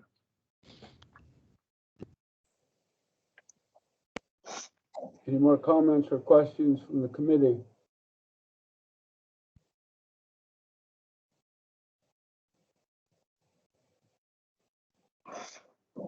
Okay, hearing none. Moving on, Melanie. Is there a motion on this disposition request?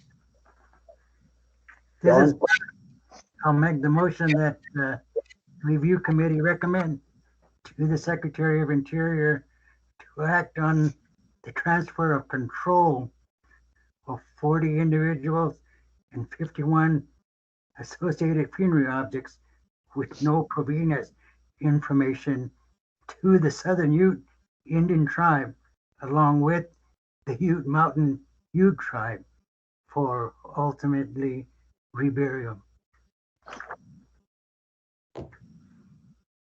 John? I'll second the motion. I think Barnaby, I think you beat John to it. He was going to make the motion this time. Oh, that's okay. All right. Mr. Chair, would you like to move to a voice vote? Let's vote. Okay. Barnaby? Yes. John? Yes. Honor? Yes. Frank? Yes. Tim? Yes. Armand? Yes.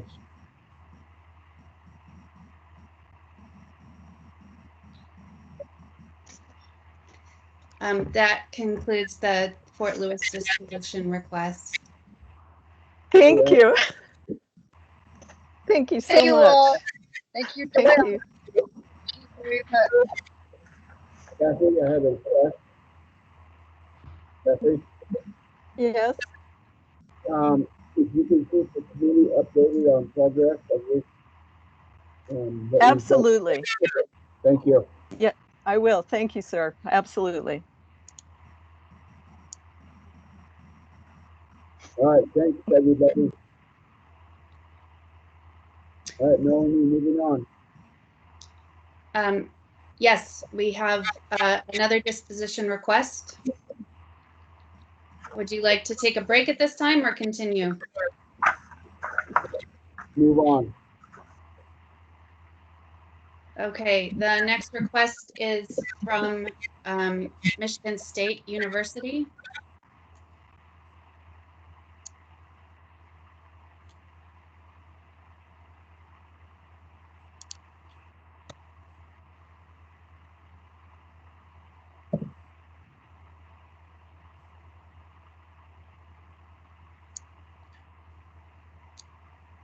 Judith Stoddard, you should be able to turn on your microphone.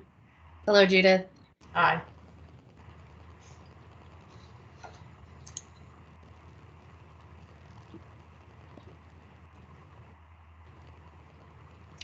Good afternoon, and thank you to the chair, members of the review committee, and National NAGPRA for allowing us to present today.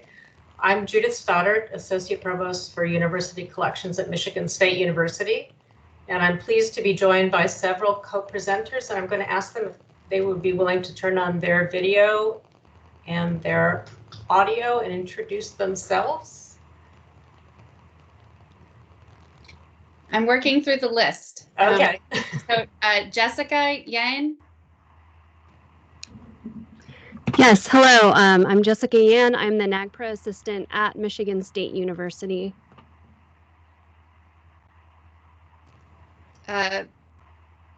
Marie Richards. Oh, there we go. I got to mute. Hi, I'm Marie Richards. I'm the Repatriation Specialist for Sault Ste. Marie Tribe of Chippewa Indians. Phyllis Davis.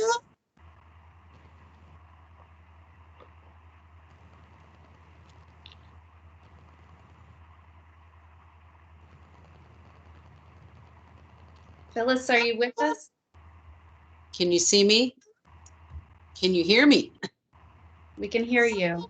Okay. Uju Jayak Jinwa, Phyllis Davis, and Dishna Kasmane, and Nishnova, No Swen, Potawatomi, Wayandao, Matthew Benashuish, Ben Potawatomi, Jijak and Dodom, Bradley, Michigan, and Dochabia, Inag, Grand Rapids, Michigan, and Dan.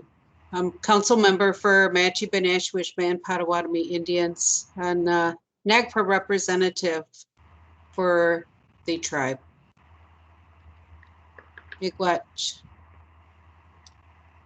Lakota.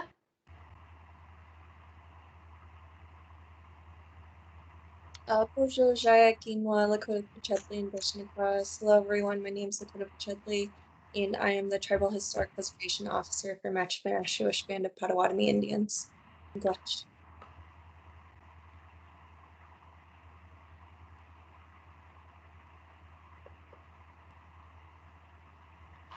Holly.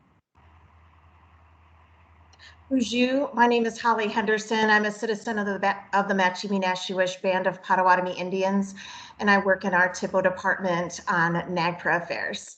Thank you. And Jan.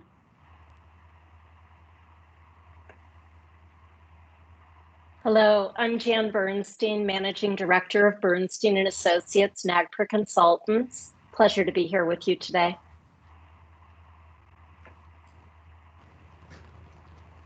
Thank you, everyone. And I have to say we're in the middle of a severe storm here, and my electricity keeps blinking on and off. So hopefully I'll make it through the very brief presentation before I disappear from your screen.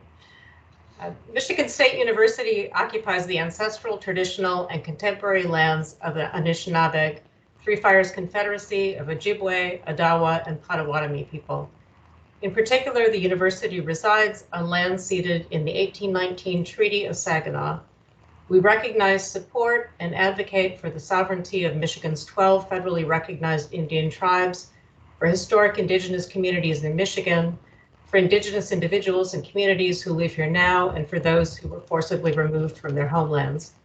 By offering this land acknowledgement, we affirm Indigenous sovereignty and will work to hold Michigan State University more accountable to the needs of American Indian and Indigenous peoples. Michigan State University is seeking a disposition recommendation for human remains representing 43 individuals and 11 associated funerary objects from unknown geographic locations. The Matchabenashawish Band of Potawatomi Indians of Michigan and the Sault Ste. Marie Tribe of Chippewa Indians, Michigan, have jointly requested disposition. This request for disposition recommendation comes in the context of NAGPRA compliance and repatriation work undertaken at Michigan State University over the last 2 years. At that time, we expanded our university review of collections to include MSU's museums, as well as any other locations on campus that might include human remains.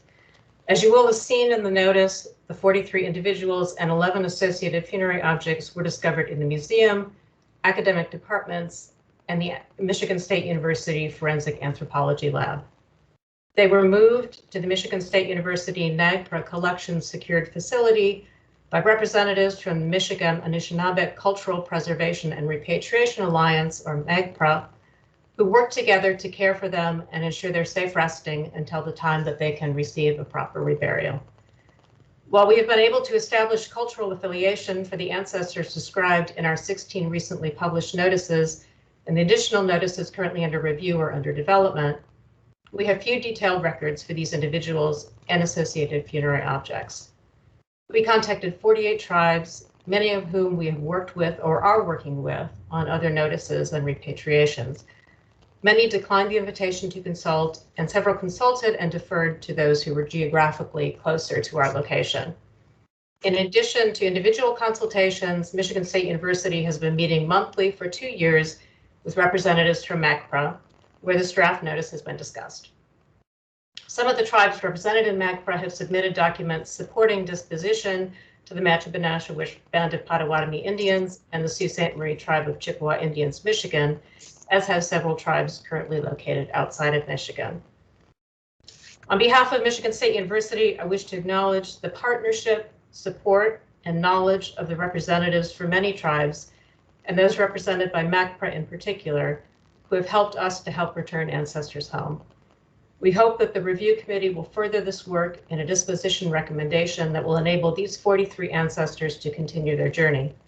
At this time, I would like to invite Marie Richards of the Sault Ste. Marie Tribe of Chippewa Indians, who can speak to their disposition request. Marie?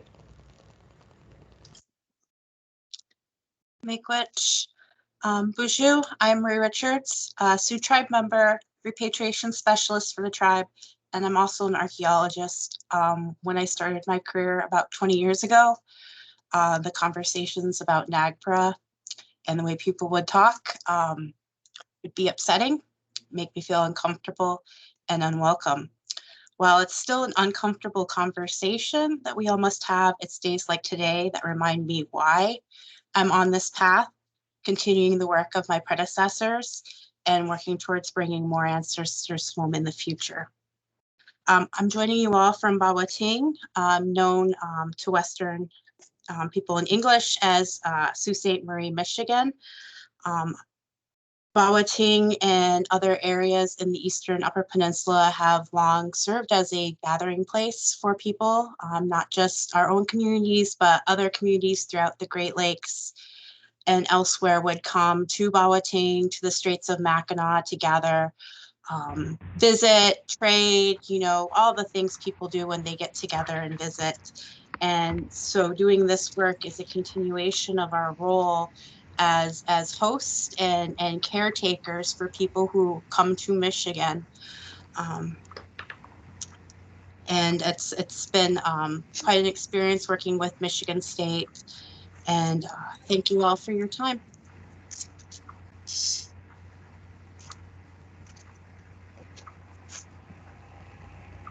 And would Phyllis or Lakota or Holly like to present next?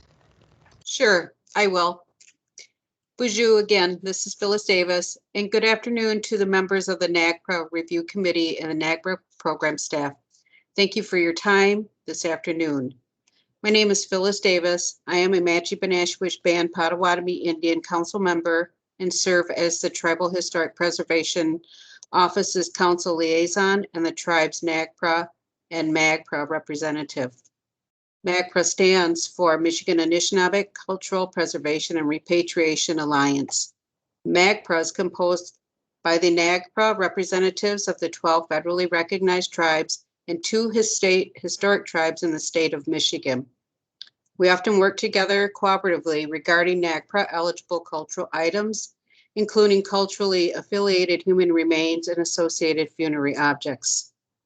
Unassociated funerary objects, sacred objects, objects of cultural patrimony, and cultural unidentifiable human remains and associated funerary objects.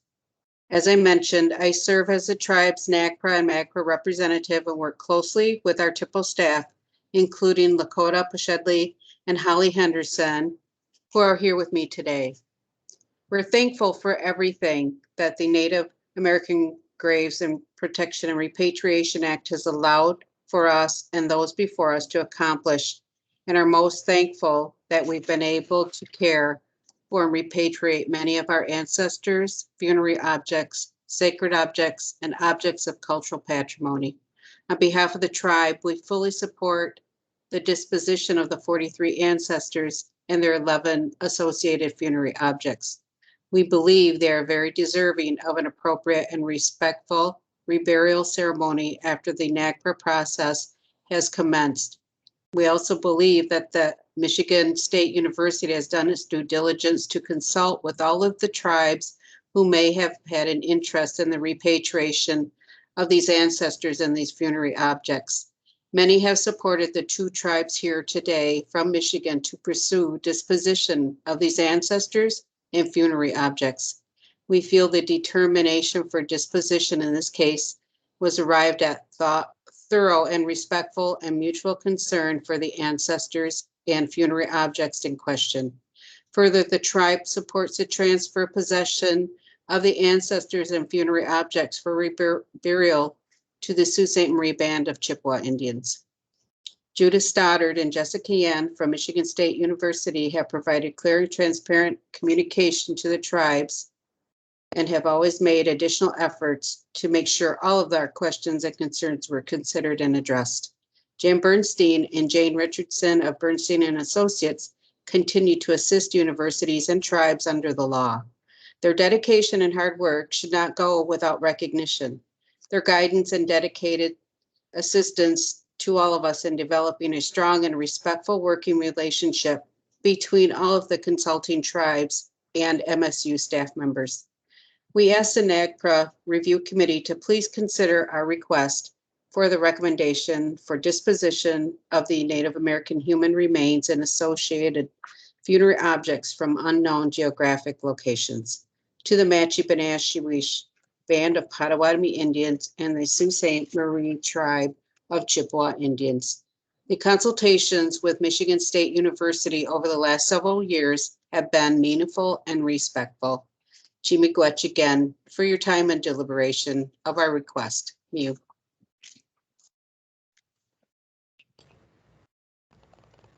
Thank you, Phyllis. That concludes our presentation, and thank you very much for your time and for your consideration of our disposition request.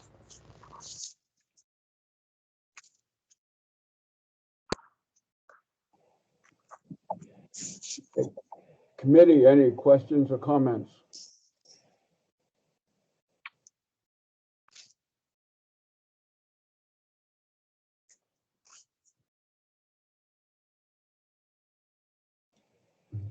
Judith, this is Armand. Just for Judith, during the presentation from the individuals, I heard 2 numbers. One was 42 individuals and one was 43 individuals. Clarification, please, Judith. It's 43 individuals. If I was the one who said 42, then that was, I misspoke because it's 43. Okay, so it's 42. 43. Oh, 43, excuse me. Okay. So next question, Judith. So there's a total of 12 tribes that are involved with this work and proposed disposition? There were 48 tribes that were consulted or that were invited to consult. Many of them declined to consult or deferred to the tribes that were closer in location. So the invitation was broader, and we've had more extended conversations with the tribes that are represented by NAGPRA, but we've also consulted with several other tribes. Okay. Thank you. Okay, committee, any other questions or comments?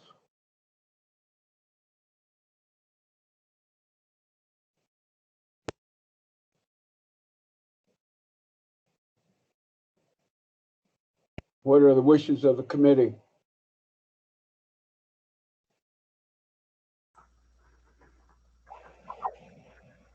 This is Barnaby. Make a motion that the review committee recommend to the Secretary of Interior to act on the transfer of control and physical custody under the agreement with, I'm sorry, I can't pronounce that first part of the tribe's name, S-A-U-L-T-S-T-E, Marie Tribe of Chippewa Indians, Michigan, for ultimate reburial.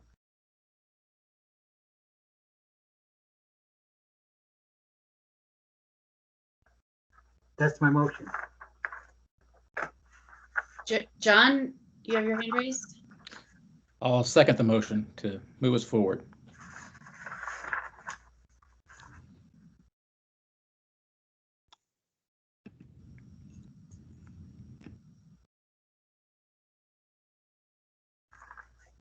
Okay, Melanie, you want to give us a count?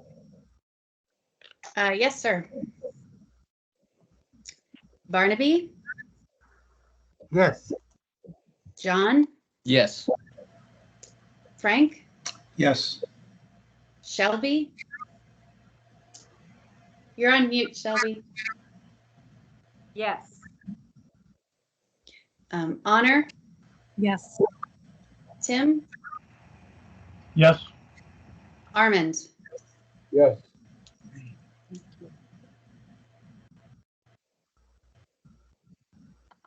That concludes the request from Michigan State University. Okay, congratulations, Judith and tribes. And Judith, if you can please keep the committee updated on this disposition. Yes, we will. Thank you very much. Thank you. And Holly and Lakota, if I may, you didn't get a chance to make any comments. And okay, just wanted to make sure.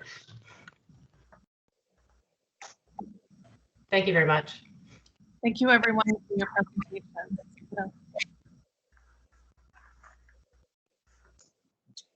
Okay, thank you, everyone. Thank you. Right. Be glad. Moving on, Melanie.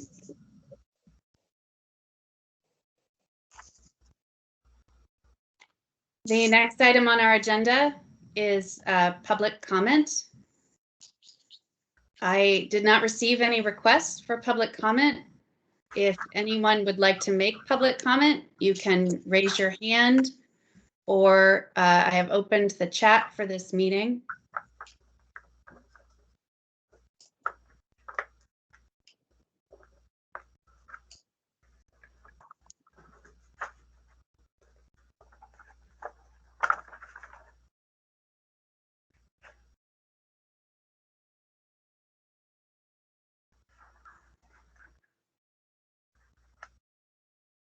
Is there anyone who wishes to make public comment?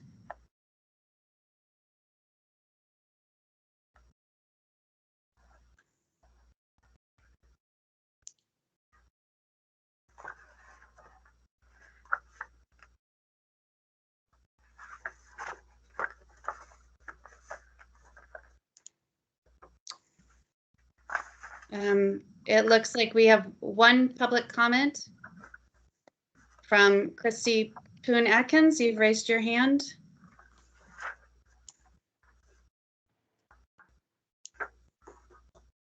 Thank Christy? you. Yes, can you hear me? Thank you. Yes.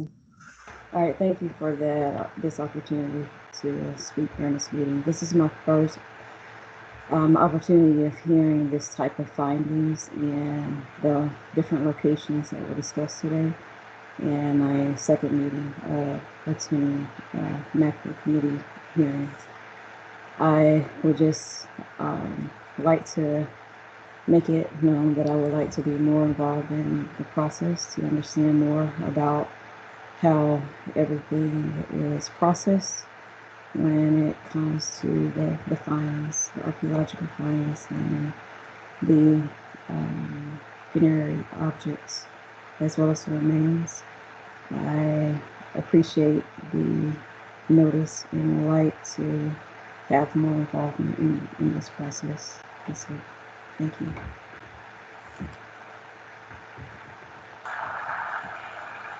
Thank you.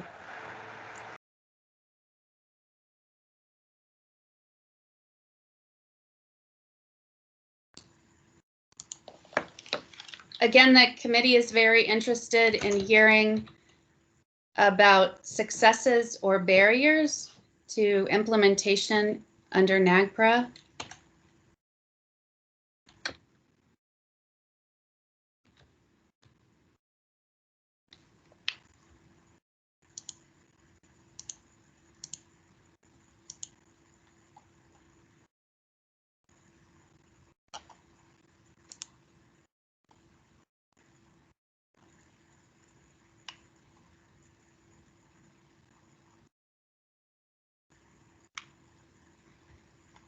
Again, there is time on the agenda at every meeting for public comment or written comment.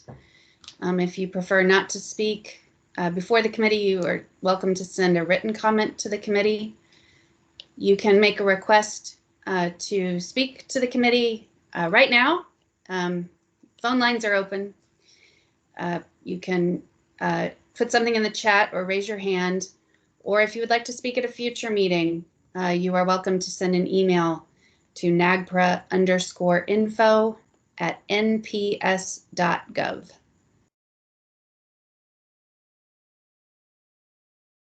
I'll also take this opportunity to solicit any presentations to the review committee at upcoming meetings.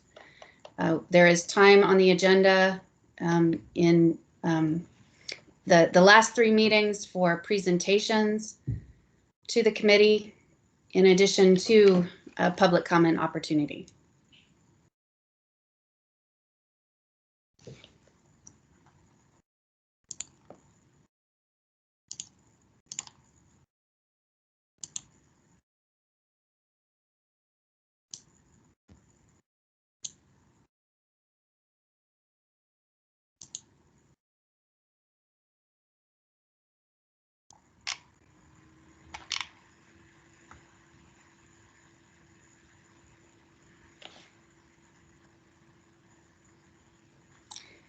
I'll also take this moment for a commercial break and remind all of you that we have currently an open nomination, a call for nominations from Indian tribes, Native Hawaiian organizations, and traditional Indian religious leaders for the nomination of a traditional Indian religious leader to the NAGPRA Review Committee.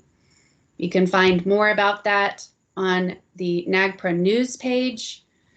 Go to nps.gov/NAGPRA, scroll to the bottom and click on news, and you'll find the full announcement there. Those nominations are due by August 9th.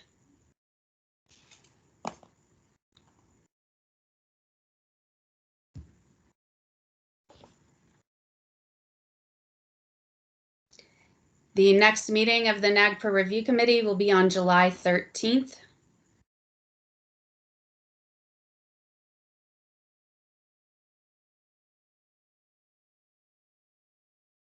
Tim, you have your hand raised?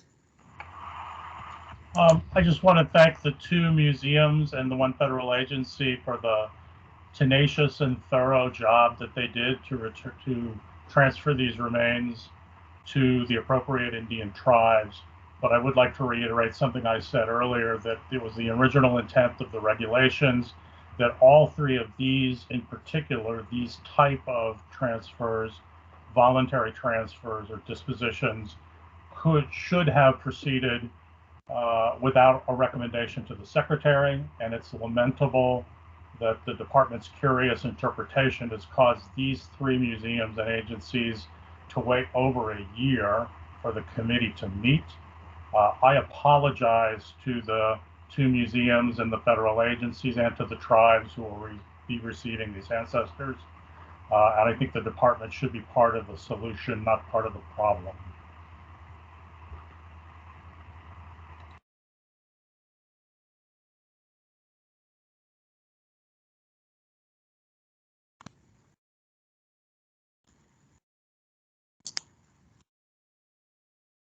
Mr. Chair, I do not see any other comments or requests for public comment.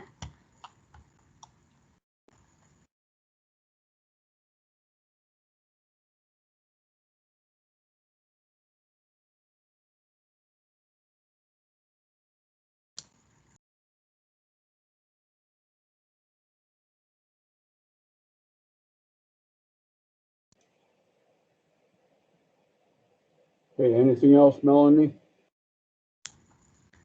No, sir. I think we can adjourn this meeting. Okay, any other last comments or questions from the committee before we adjourn? Mr. Minthorn, this is Honor. Yes. I'd just like to thank everyone for their presentation to the committee. And once again, I offer my condolences to those who have lost people over the past couple of years. It's been difficult for everyone. And I was very sad to see the names of some of the people that I have worked with in the past.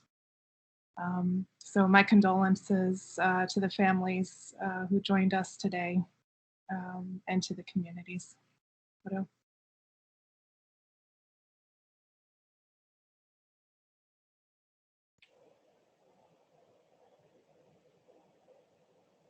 Okay, Melanie, again, our next meeting is July 13th, is that correct? Yes, July 13th at 3 p.m. Eastern.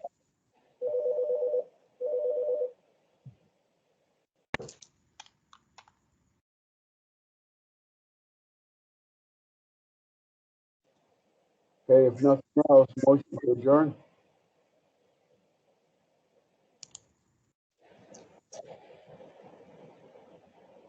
Yes, we can adjourn this meeting. Thank you all.